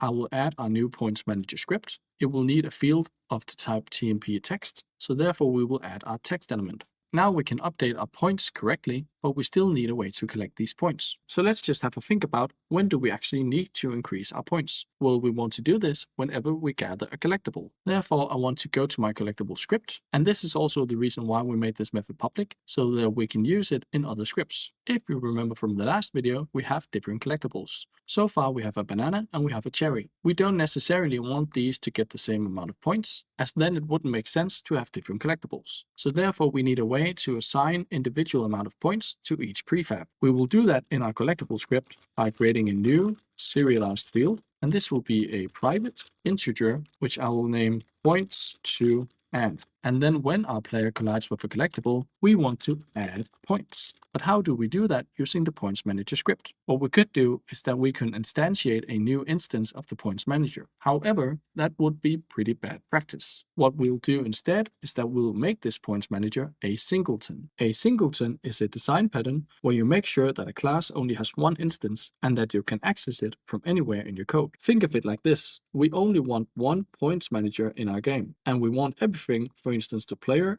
and the collectibles and the UI, to easily talk to that same points manager. The way that we turn our points manager into a singleton is by creating a public static field, which will be of the type points manager, and we will name it instance with a capital I, since it's a public field. Then we want to use the await method, and inside our await method, we want to say if the instance, so the points manager, is currently null. So if it does not currently exist, then we want to set our instance to this. Else, we want to destroy the game object. So in short, if the points manager does not exist, then we create it. If it already exists, then we destroy the new instance of points manager that the game is trying to create, which ensures that we only have one instance of our points manager at any given time. We will save the script, and now in our collectible script to add points, we can simply just type points manager.instance.increase points, so the name of our method, and that takes in the amount parameter that we've also created in our points manager script. How many points do we want to add? Well, we want to add points to add. Let's save the script. And now back in the Unity editor, if we go to our banana prefab, you can see here on the collectible script component, we can specify how many points we would like to add when gathering this collectible. So let's just say that the banana gives 10 points and the cherry gives 20 points. Now when we play our game, we currently have 0 points, but when we collect the cherry, we get 20 points,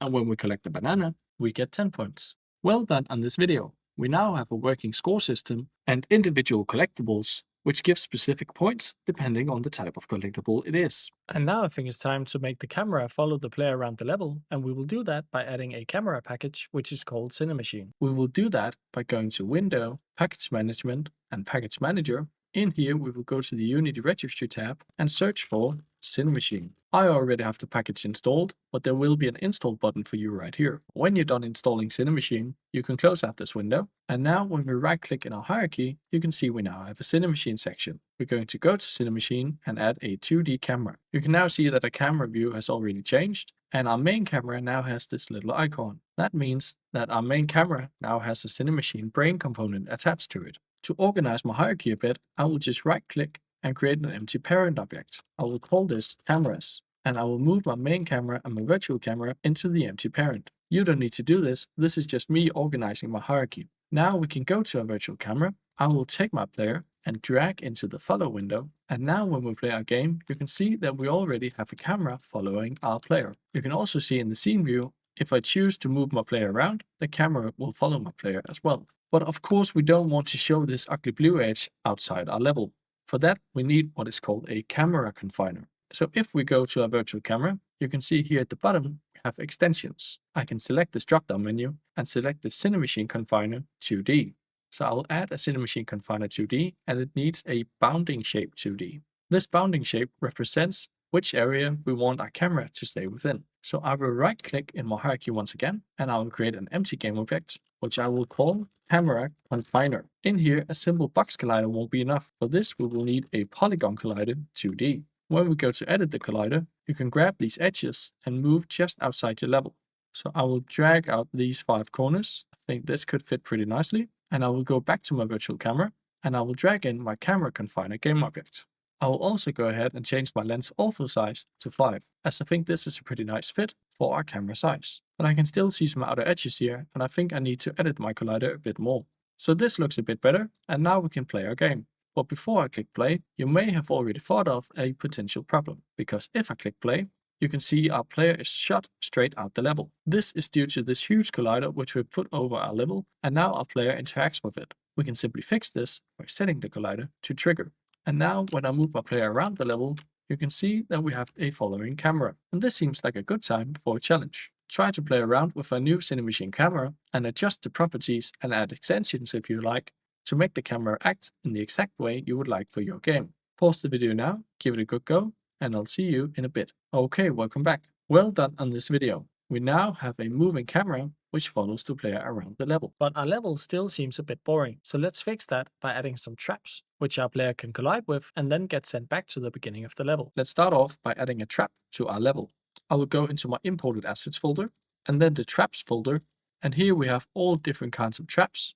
I will add some spikes. First off, we need to go to our sprite and change the pixels per unit to 16 and change the filter mode from bilinear to point. And if we expand this, we've got 2 different frames for our spikes. I'll just use the second one here. I will drag it into my scene.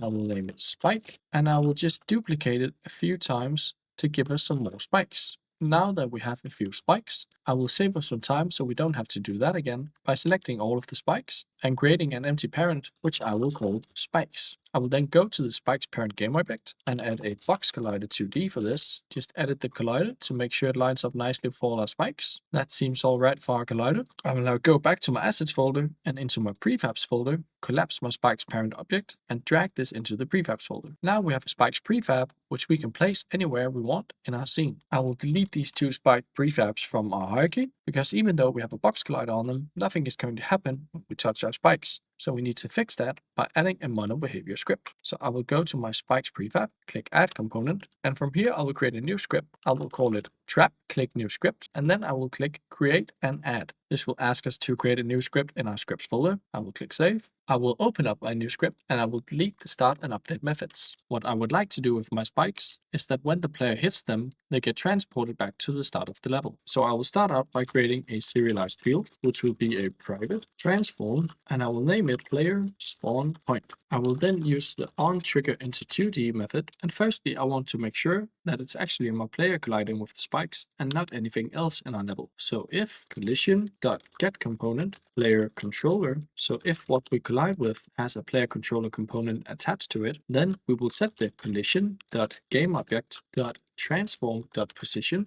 to player spawn point.position. So if our player collides with the spikes, then we will set our player back to the starting position. Save the script. I will go back into my prefabs folder, and you can see now we're missing a player spawn point. So I will create a new empty game object, which I will call player spawn point. And now that we have our player spawn point, I can drag my spikes into the scene, and with my spike selected, I can take my player spawn point and drag into the player spawn point window. The final thing we need to do is, because we use the on trigger enter, we need to set the collider to is trigger. I'll just make sure that applies to all my prefabs by going to overrides and hit apply all. And now when we play our game, we collide with the spikes, and we are dragged back to the start of the level. And this seems like a good time for a challenge. Go to your traps folder and create your own trap prefab. Pause the video now, give it a good go, and then come back to the video to see my solution. What I think I will do for some extra traps is to use this spike ball. I will firstly change the size and the filter mode, and I will select my spike ball and drag into the scene. Of course, we also need a collider on this. I will use a circle collider, and I will attach our trap script to the game object. I will then set the player spawn point. So I will just rename it to spike ball, and now I can drag it into my prefabs folder, delete it from my hierarchy, and now I can place it around the level wherever I want. Just drag it through spike balls here and here, highlight both of these, set the player spawn point, and I will also select all of our traps, right click, and create an empty parent, which I will call traps, just to clean up our hierarchy a bit. Of course, I will also need to set the collider to is trigger, and I'll make sure this overrides for all of my prefabs. Now we can play our new and improved level with a few dangerous traps.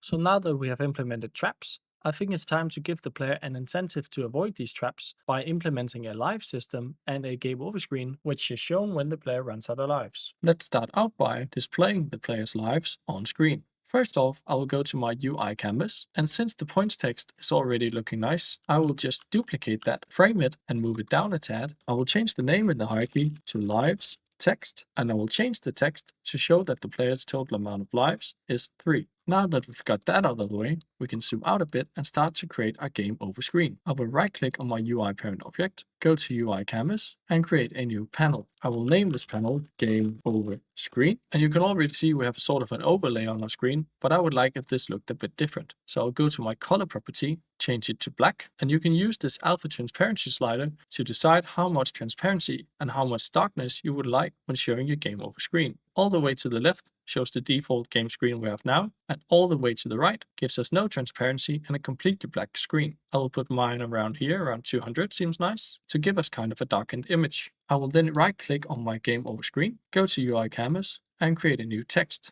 I will name this game over text, and this should just write game over. I will also increase the font size to around 150. I will then expand my width to about 600 and my height to around 400. I will also select a bold font style, and then I will make sure that the alignment is right in the middle. Now that we have our text, we will also need to add a button so we can restart our game. I will right click once again on my game over screen, go to UI canvas, and select button text mesh pro. I will name this restart button, move it down a tad, and I will increase my width to 500 and my height to 150. And you can see we can actually expand our restart button because it also has a text element on it. I will just rename this to restart button text, and here we can go to the text property and type restart. Of course, we also need to increase the font size here, and I will put that at 75. And you can see when we play our game, the restart button is actually functional, but it still does not do anything when we click on it. Now that we are done with creating our game over screen, I will collapse it. I will go to the inspector, and I will untick this box to make it inactive so that we can play our game as we normally would without showing the game over screen by default. Now the next step is to make sure that when the player collides with a trap, the amount of lives decreases. So for this, I will create a new script, and I will name it game over manager. I will open up my script, delete the start and update methods,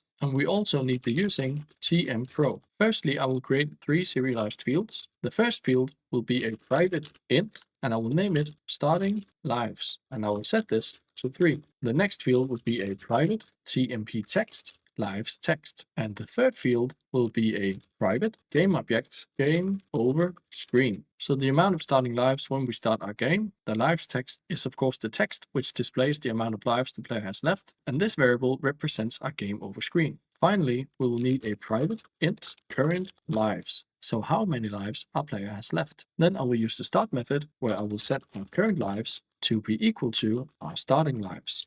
And just to make sure that we don't forget to disable our game over screen by default, in an if statement, we will type if game over screen is not null. So if it currently is active, we will set our game over screen dot set active to false. This simply disables the game object in the hierarchy. We now need a method to reduce the number of lives the player has left when they collide with a trap. So for this, I will create a public void method, which I will name reduce lives. In here, all we want to do is reduce our current lives by 1. So I will type current lives minus minus, and if our current lives is less than or equal to 0, then we want to show our game over screen, which we will handle in a minute. We also need a method for updating the lives UI. So I will create a new method for this, private void update lives UI. And in here, if our lives text is not null, just to make sure that our lives text is actually displaying on screen. Then we want to set the lives text.text equal to lives plus our current lives. And we also need to make sure to call this method inside of our reduce lives method. Now we will create a new method for showing the game over screen, private void game over. And I think this is a good time for a challenge. Inside the method body of our game over method, write the logic to show our game over screen. And make sure to call this game over method in our script. A small bonus challenge for you: when calling the game over method and showing our game over screen, we don't want our game to continue in the background. Therefore, we want to implement a way to pause our game. As I haven't shown you how to do this will require a bit of Googling. Pause the video now, give it a good go, and then come back to see my solution. If you remember earlier, we made sure that our game over screen.setActive was set to false. So all we want to do in here to show our game over screen is to access our game over screen variable .setActive and set this to true. Now our method shows the game over screen, but we still need a way to pause the game so it doesn't continue in the background. When playing a game in Unity, it runs on what is called a timescale. The timescale is a float which is by default set to 1f, as this is the normal speed for a game. So to pause this, what we need to do is access the Unity built-in class called time.timescale. You can see here from the description the scale at which time passes, and we will need to set this to 0f. Finally, we need to call this when our current lives is less than or equal to 0. So in here, we will call our game over method. We will save the script, but there's still one last thing we need to do. We still don't have a way to reduce the amount of lives the player has. So let's just have a quick think about when do we want to do that? Well, we want to do that when the player collides with a trap. So we will go to our trap script, and what we could do, as we've done in previous videos, was to make the game over manager a singleton, but I would like to show you that there's also other ways we can call methods from a different class. Inside this if statement, we can use the method find first object by type. Which type would we like to find? We would like to find our game over manager, parentheses, dot reduce lives. So this method scans the entire game scene for a game object which has this component attached to it. And then it calls the reduce lives method from this game object. Save the script as well. And now we can go back into Unity. We can go to our UI canvas, and in here we can attach our new game over manager script. We already have the starting lives set to 3, but we still need a lives text variable. We can drag our lives text variable from our hierarchy into this window, and we also need to set the game over screen, which is our game over screen game object. With that done, the final thing I would like to do is duplicate this spike ball and just drag it here so we can debug this quickly instead of having to go to the spikes each time we want to reduce our lives. And now when we play our game and collide with one of our traps, our lives are reduced by 1, and when we hit 0, our game over screen is shown successfully, but when we hit our restart button, nothing happens. So the last thing we need to do to make sure that our game over screen has full functionality is to create some sort of method which we can then add to a restart button. So I will go back to my game over manager script, and in here I will create a new method, public void restart level, and in this method we need to do a few different things. We will need to hide the game over screen, we will need to reset the amount of lives back to 3, and we will also need to start the game as it is currently paused. So that will be your next challenge of the video. This is the biggest challenge I've given you so far, so don't sweat it if you're not able to complete it. But I recommend pausing the video now, give it an honest effort, and then come back to the video to see the solution. Okay, welcome back. The first thing we need to do is hide the game over screen. To do this, we will access our game over screen variable .setActive to false. The next thing we need to do is to reset the amount of lives back to 3, and to not make this restart level method too messy, I will actually create a separate method for this. So I will create a public void method with the name reset lives, and in here all I want to do is set our current lives to be equal to our starting lives. And I also want to make sure that our UI is updated accordingly. So in here I will also call our update lives UI method, and I will call our reset lives in the restart level method. Now the final thing we need to do is to start the game. It's currently paused as we've set the time.timescale to be 0f. So all we need to do is to access the time.timescale once again and set this back to 1f. Let's save the script, and back in Unity we now need to assign the methods we've created to our restart button. So I will go to my game over screen game object. I will expand this and find my restart button. And if we scroll to the bottom of the inspector, you can see we have a section here where it says on click. This is the functionality which we apply to the button when we click it. So I will hit the plus sign, and to call methods, we need some sort of game object which contains these methods. In our case, this is the UI game object where we have our score manager script attached. So I will take the UI game object, drag into here, and now this drop-down menu becomes active. I can open up the drop-down menu, go to the game over manager script, and the method we want to call is restart level. So now when we play our game and collide with this 3 times, we get our game over screen, and when we click our restart button, our game restarts. And once again, we have 3 lives. But we still have one slight problem. You can see currently we have 20 points, and when our game over screen appears and I hit restart, we still have 20 points, and we have already picked up our cherry collectible. Luckily, we can fix all of this by just reloading our scene. So I will go back to my game over manager script, and in my usings, I will type using Unity engine dot scene management. We will need this to reload the current scene and also later on when we create new levels. So if we once again scroll down to our restart level method, we can now access the scene manager dot load scene, and in parentheses we need the scene manager once again dot get active scene, so the current scene we are in, parentheses dot build index. We can now save the script, and you might wonder what is build index. Well, if we head to the top left corner and click files and go to build profiles, you can see here we have a scene list. We can open this up, and here we have our scenes/sample scene. A scene is basically a level. You can also see in the hierarchy, this is the current scene that we are in. And you can also see the sample scene has a number attached to it. This is the build index for our scene. So when we get the build index from our current scene, we get the build index of 0 and try to load that scene. So now when we play our game, you can see my points are currently 20, I have 1 life left, and the cherry is collected. I collide with the spikes, I hit my restart button, and we are now back to 0 points, 3 lives, and the cherry is once again present in our scene. Now that we have our game over screen, I think it's time to add another level to our game and learn how to transition from one level to another. Before we start to think about loading another level, the first thing we should do is build it. So I will go into my scenes folder, and here we have our sample scene, which you can see in the hierarchy is the scene we're currently in. So I will just rename this to level 1. And instead of creating a new scene, I would like to keep stuff like my player and my camera confiner in the next level. So simply I will just duplicate this, and this will automatically name it to level 2. I will open up my level, and the first thing I will do for this level is go to my ground and platforms tile palette, marking an area here, and then selecting my eraser to erase basically my whole level. I will also go ahead and delete the collectibles, and now I will start building my level. I won't spend too much time on this, as the aim of this video is just to show you how to add multiple levels and switch between them.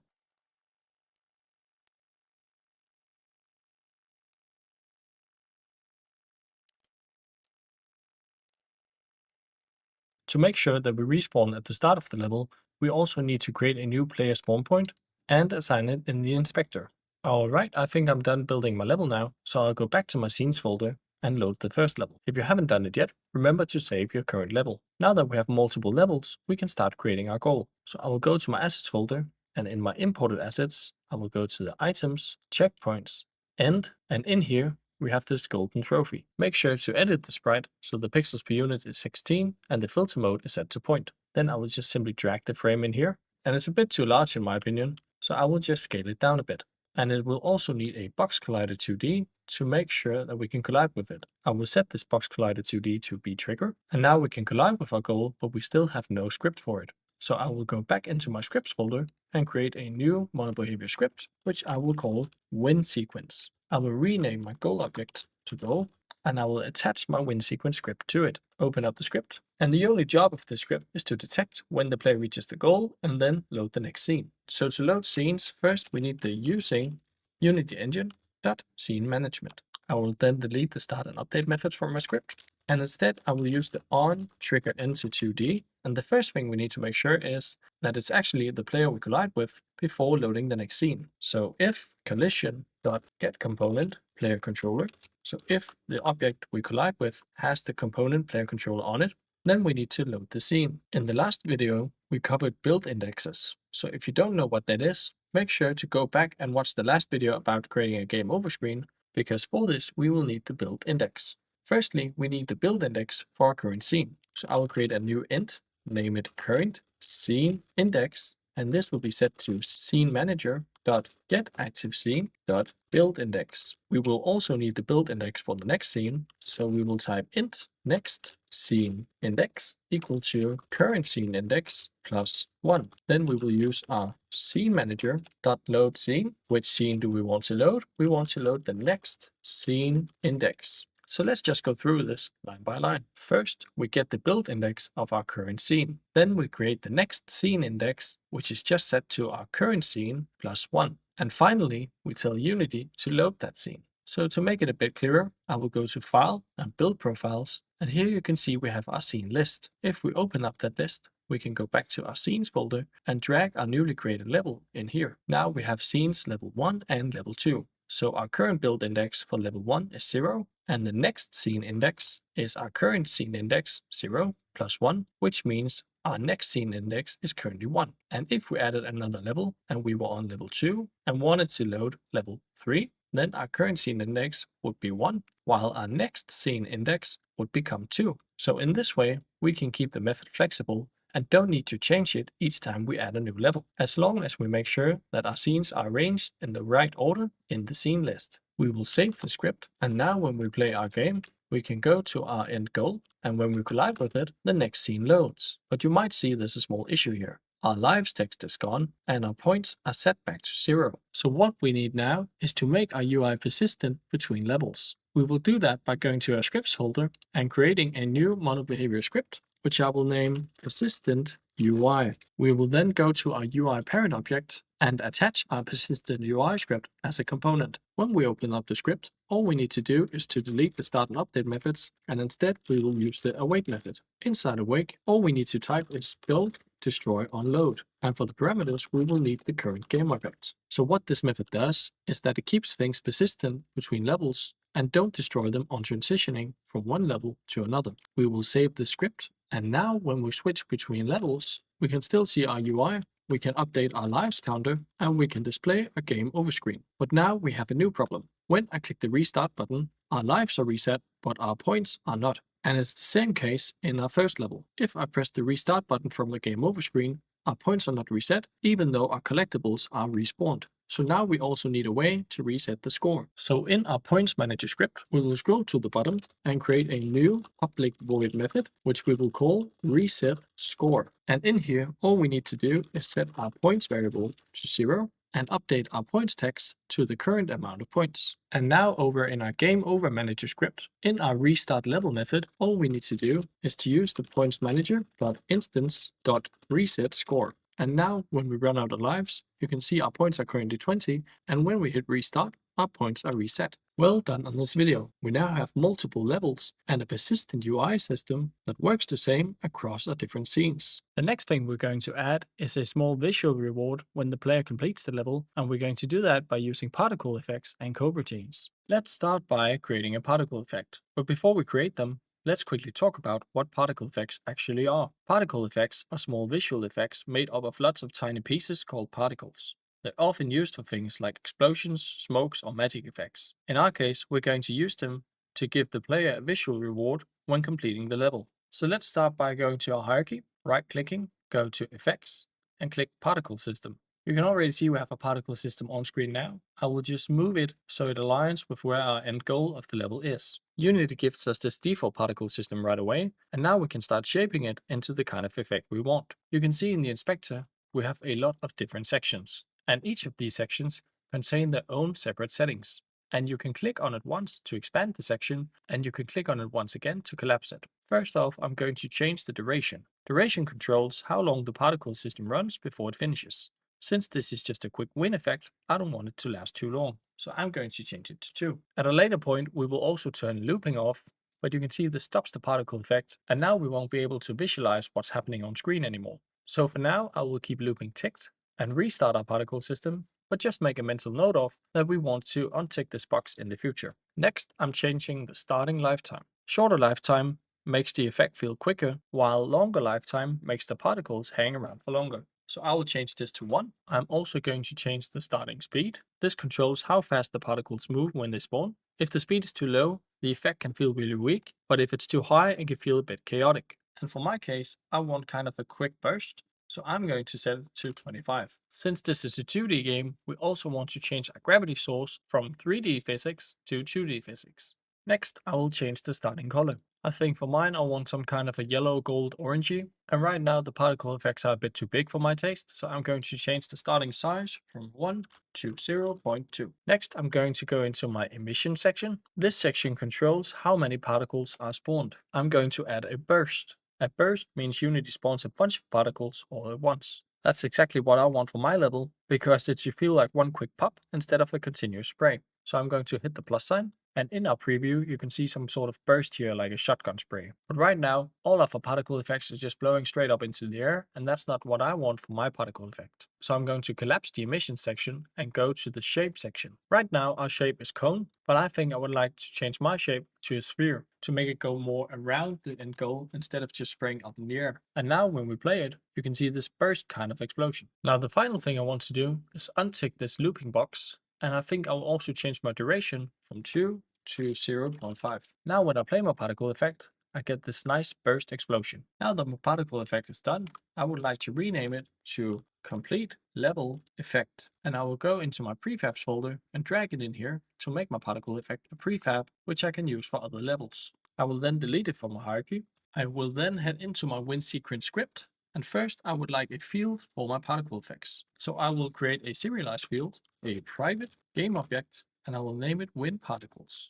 I then want to instantiate it when my player collides with the golden trophy. So I will type instantiate, and I want to instantiate my WinParticles at the transform.position using the quaternion.identity. So let's just break down this line. We use the instantiate method, which is a built-in Unity method to instantiate game objects at a certain point in the scene. We are instantiating our wind particle effects. We are doing it at the transform.position, so the position of the game object which this script is attached to, the game object of course being our golden trophy, and we are doing it using quaternion identity, which just keeps the default rotation of our game object. So since our game object has no rotation on it, it just keeps the rotation to 0, so basically preventing our particle effects from starting to rotate. And back in Unity, we need to go to our goal game object, and you can see now we have a wind particles field. So I'm just going to lock the inspector window. I'm going to go to my prefabs, find my wind particle effect, and drag it into here, unlock the inspector again. And now our particle effects should be displayed correctly when we're colliding with the goal. But you see, when I am colliding with the goal, we get the quick first second or first frame of the particle effect, and then we're switching to the next level. The reason this happens is because we instantiate our particle effect, and then instantly we're loading the next scene. So between these two sections, we need a delay. To create a delay in Unity, you use what is called coroutines. A coroutine is a way to run code over time instead of all at once. In a normal method, everything happens immediately from top to bottom, but in a coroutine, we can pause, wait, and then continue. That's really useful for things like delays, animations, timers, and small sequences like this. And for our coroutine, we will need to create a new method. So I'm going to type private, and for the return type, I'm using the I enumerator, and generally, you use this return type for all coroutines. It's also good practice when you name your coroutine methods that the name contains the word routine in it. So for my method, I'm going to name it WinRoutine, and it's actually inside of this method that we want to load our next scene. So I'm going to cut this part out and paste it inside here, and this is where we want our delay. And in a coroutine, to give a delay, you want to use the yield return new wait for seconds. And as a parameter, it takes in a float, which is the wait time in seconds. I think 2 seconds will be all right, so I will type 2f. So let's just break down this line. It basically pauses the coroutine for the number of seconds which we've specified. In our case, this is 2. So in our onTrigger enter, we can now call our coroutine. Normally to call the method, we would just type the name of the method, then parentheses, and a semicolon. But this won't work, as we need to specifically start the coroutine. So what we're going to do instead is type start coroutine, and then inside parentheses, we're going to type the name of our method, so WinRoutine, and then an extra set of parentheses, and then a semicolon. So now if the player collides with our golden trophy, we instantiate our wind particles, and then we're calling this method, where firstly we are waiting 2 seconds, and then we're loading the next scene. And now back in our game, when we hit the end goal, the particle effect is played, a small delay, and then we switch to the next level. And now it's time to add some background music and some sound effects. I've disabled the background music for now, so you can clearly hear my voice. We've also added sound effects so it plays a sound when you jump and when you gather a collectible.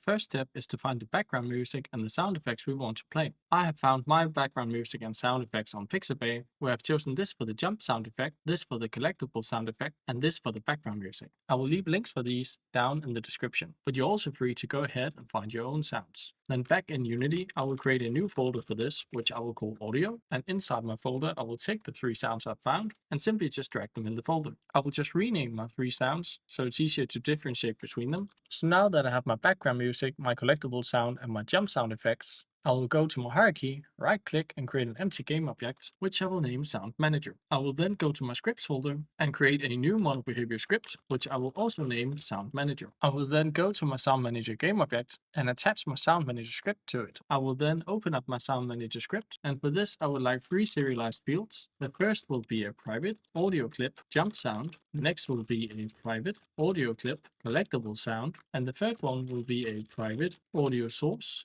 and I will name it audio source. Then I will need 2 separate methods, one for playing the jump sound and one for playing the collectible sound. So I will type public void play jump sound, and in here I will simply use our audio source variable dot play one shot, and I want to play my jump sound. And this seems like a good time for a challenge. So go ahead and create the next method for playing our collectible sound. Try using our play jump sound method as a reference point. Pause the video now, give it a good go, and then come back to the video to see the solution.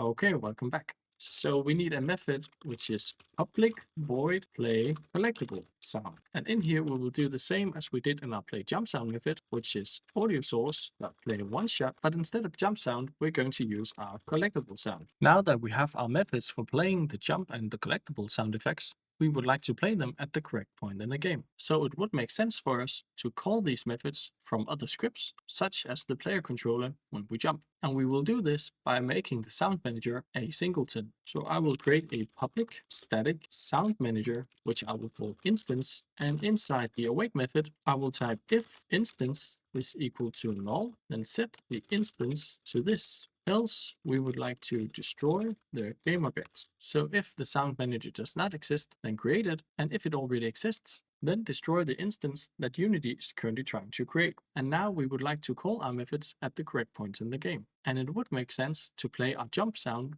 when we jump. So I will head to my player controller script where I have my onJump method. And when we jump, we simply want to access our sound manager instance and then call the method play jump sound. And now comes your next challenge of the video. Play the collectible sound effect when the player picks up a collectible. Pause the video now, give it a good go, and then come back to the video to see the solution. Okay, welcome back. So for this, I will go to my collectible script. So inside our if statement, I will access our sound manager instance and call the method play collectible sound. Of course, we would also like to keep our sound manager when switching to another level, so therefore we will also add the don't destroy on load for this game object. And then back in Unity, I will go to my sound manager game object and attach my sound manager script to it. I will also go to add component and add a audio source. Then I will lock my inspector, go to my imported audio files, and I will drag in my jump sound and my collectible sound. And we need an audio source to play this, so I will simply use this audio source. And then for the audio source in the audio generator field, I will drag in my background music. I will make sure this is set to play on awake, so we play our background music by default. And I will also set it to loop, so it does not just play one time. So now when we play our game,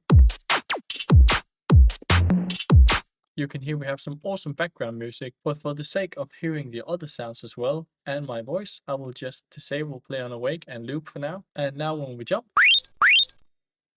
we get the jump sound effect, and when you gather a collectible. And for the final part, we will create a main menu from where you can start your game, and it will also include a level selection screen where you can go back and forth from the level selection screen and the main menu. From here, you can of course select level 1 or level 2. The first thing we need is a separate scene for this, as we want to keep our main menu separate from the levels in our game. So I will go to my scenes folder, right click, go to create, go to the scene section, and then click scene. I will name my scene main menu, and I will double click to open it up. Now we have a completely blank scene, and the first thing we need to do to make sure the scene will function when we try to load our levels is going to file, then build profiles, open the scene list, and then click the add open scenes button to add our main menu to the scene list. I'll just drag this to the top, so our main menu now has the build index of 0, while our level 1 has the build index of 1, then level 2 has the build index for 2. This also makes much more logical sense when we try to load the correct scenes in our script. I will close out my build profiles. I will then go to my hierarchy, right click, go to UI canvas and create a canvas. This will be the main menu UI, and inside this canvas system we would like two different panels, one panel for our main menu screen and a separate panel for our level selection screen. So I will right click on my main menu UI game object, go to UI canvas and create a panel. This will be the main menu panel, and then I will right click again, create another panel and call this the level select panel. I would firstly like to start editing my main menu panel. So to make sure these two panels don't overlap, I will make my level select panel inactive for now. I'll then go to my main menu panel, press F to frame it, and now we can start creating our buttons. We would like 3 buttons on this panel, one for playing the game, one for going to our level selection screen, and finally, one button for quitting our game. So I will right click on my main menu panel, go to UI and create a button text mesh pro. I will just name this my play button, and I would like it to be a bit bigger, so I will increase the width to 300 and then the height to 150. I will also expand this to go to the text child game object. I will change the text to say play, just make the font style bold, and the font size I will increase to 75. Now that I have a button that I like the look of, I will duplicate it 2 times, so I don't have to edit the other buttons. And I will take my play button, drag up a bit, and I will take my last button and drag down a bit. Then I will change the names in the hierarchy. I would like for this middle button to be our level select button, and for the last button, it should be the quit button. I will just expand these 2 buttons as well, and this should be our level text, and this should be our quit text. Now for this button, I will type levels. It seems the font style is a bit too large, so I will change that to 70. And for the quit text, I will just type quit. Now we have 3 separate buttons, but as of now, they don't have any functionality. So we will fix that by going to our scripts folder and creating a new model behavior script, which I will call main menu. I will open up my script and delete the start and update methods. And in the script, we need to load scenes, which we need the scene manager for. So we also need to go to our usings and type using Unity engine.scene management. Now let's test out the functionality of our main menu by creating a method for our play button. So I will create a new public void method, which I will name play game. And in here, all I want to do is access the scene manager.load scene. It needs a build index, and I will pass in 1 is the build index, as this is the build index for our first level. I will then save my script, head back into Unity, and go to my play button. In the inspector, I will then scroll down. Here we have the on-click section, which gives functionality to our buttons. We need a object which has our main menu script on it, so I will take my main menu script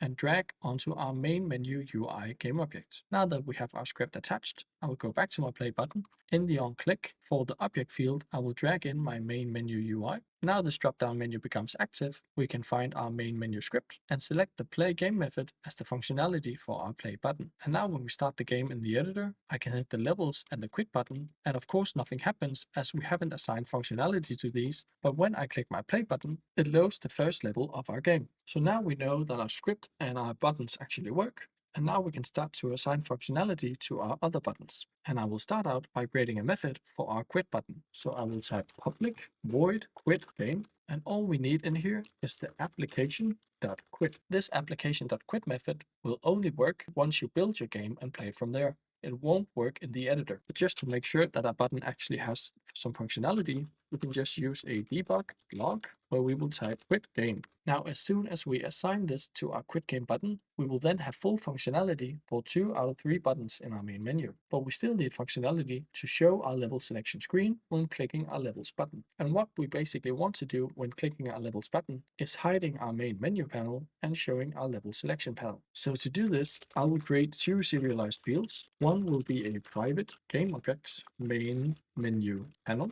and the other will also be a private game object, and you guessed it, level select panel. And for this to work fully, we need 2 different methods. We need a public void open level select and a public void close level select. When we open the level selection, the first thing we want to do is set the main menu panel to be inactive using the set active to false. And for the level select panel, we want to use the set active and set it to true. And this seems like a good time for a challenge. Fill out the logic for our close level select method so that we hide the level select panel and once again show our main menu panel. If you're unsure what to do, use our open level select method as a reference point. Pause the video now, give it a good go, and then come back to see the solution.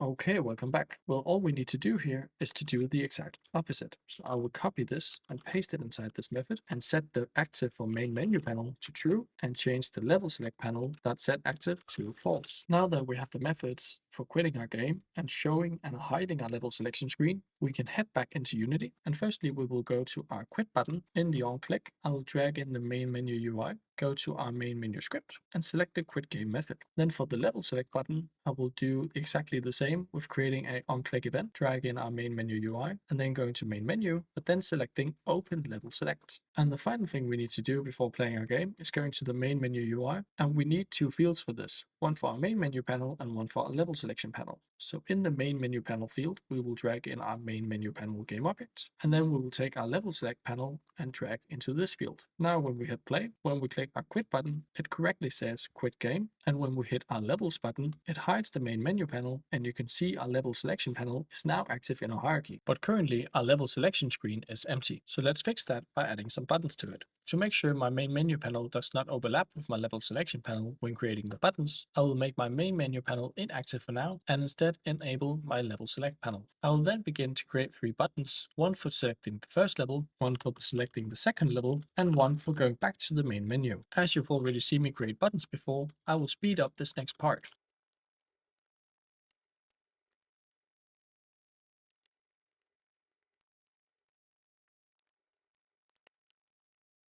So now our buttons look visually okay, but they still have no functionality. The first thing I would like to do is to make sure that we can switch back and forth between our main menu and a level select panel. We already have functionality attached to our level select button, but we also need to attach some functionality to our back button. So I will go to my back button, and in the inspector, I'll go to on click, drag in my main menu UI game object, open the drop down and go to main menu, and then select the close level select method. I will test this out, and right now my level select panel is active while my main menu panel is inactive. But when I click the back button, we go back to the main menu and enable that, and when I click the levels button, we go to the level selection screen. So now that we know that we can successfully switch between the two panels, we need to add functionality to load our first level and our second level. So I will go back to my main menu script and create a new method, public void load level. And this will take in a int, which I will name level index. And what we want to do here is to use the scene manager dot load scene, and we would like to use the level index. I will save my script. Then I will go to my level 1 button. In the inspector, I will add a on-click event, drag in my main menu UI, go to my main menu, select the load level method, and as it takes in an int as a parameter, we need to set this in the inspector. And again, if you remember from our scene list, our level 1 has the build index of 1. So I will type 1 in the inspector, and for the level 2 button,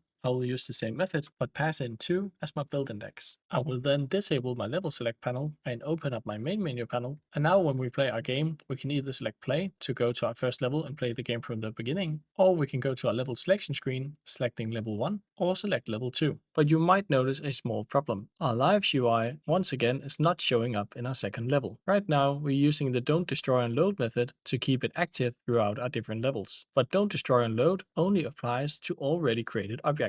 And this UI is created in our level 1 scene. So therefore, when we load a level which is not the first level, the UI is never created and therefore can be persistent across different levels. Luckily, this requires a relatively simple fix. We will save the main menu scene, then we will load our level 1 scene, go to our UI, right-click and copy it, then go back to our main menu where we will paste it in the hierarchy. We will disable it in the inspector, and then we will go back to our main menu script. In here, we will create a new serialized field, which will be a private game object, which I will name UI. Then I will create a new public void method, which I will call enable UI. Inside this method, all we need to do is access our UI variable that set active to true. And then we need to take this method and call it in our play game method and in our load level method. We will save the script. And what we are doing now is that we are creating our UI in our main menu, but setting it as inactive so it doesn't show up in the main menu. And whenever we start to play our game by hitting our play button or loading the levels from the level selection screen, we enable the UI and thereby pass it through to the next scene. The final thing we need to do is we need to save our main menu scene, then go back to our level 1 scene and delete the UI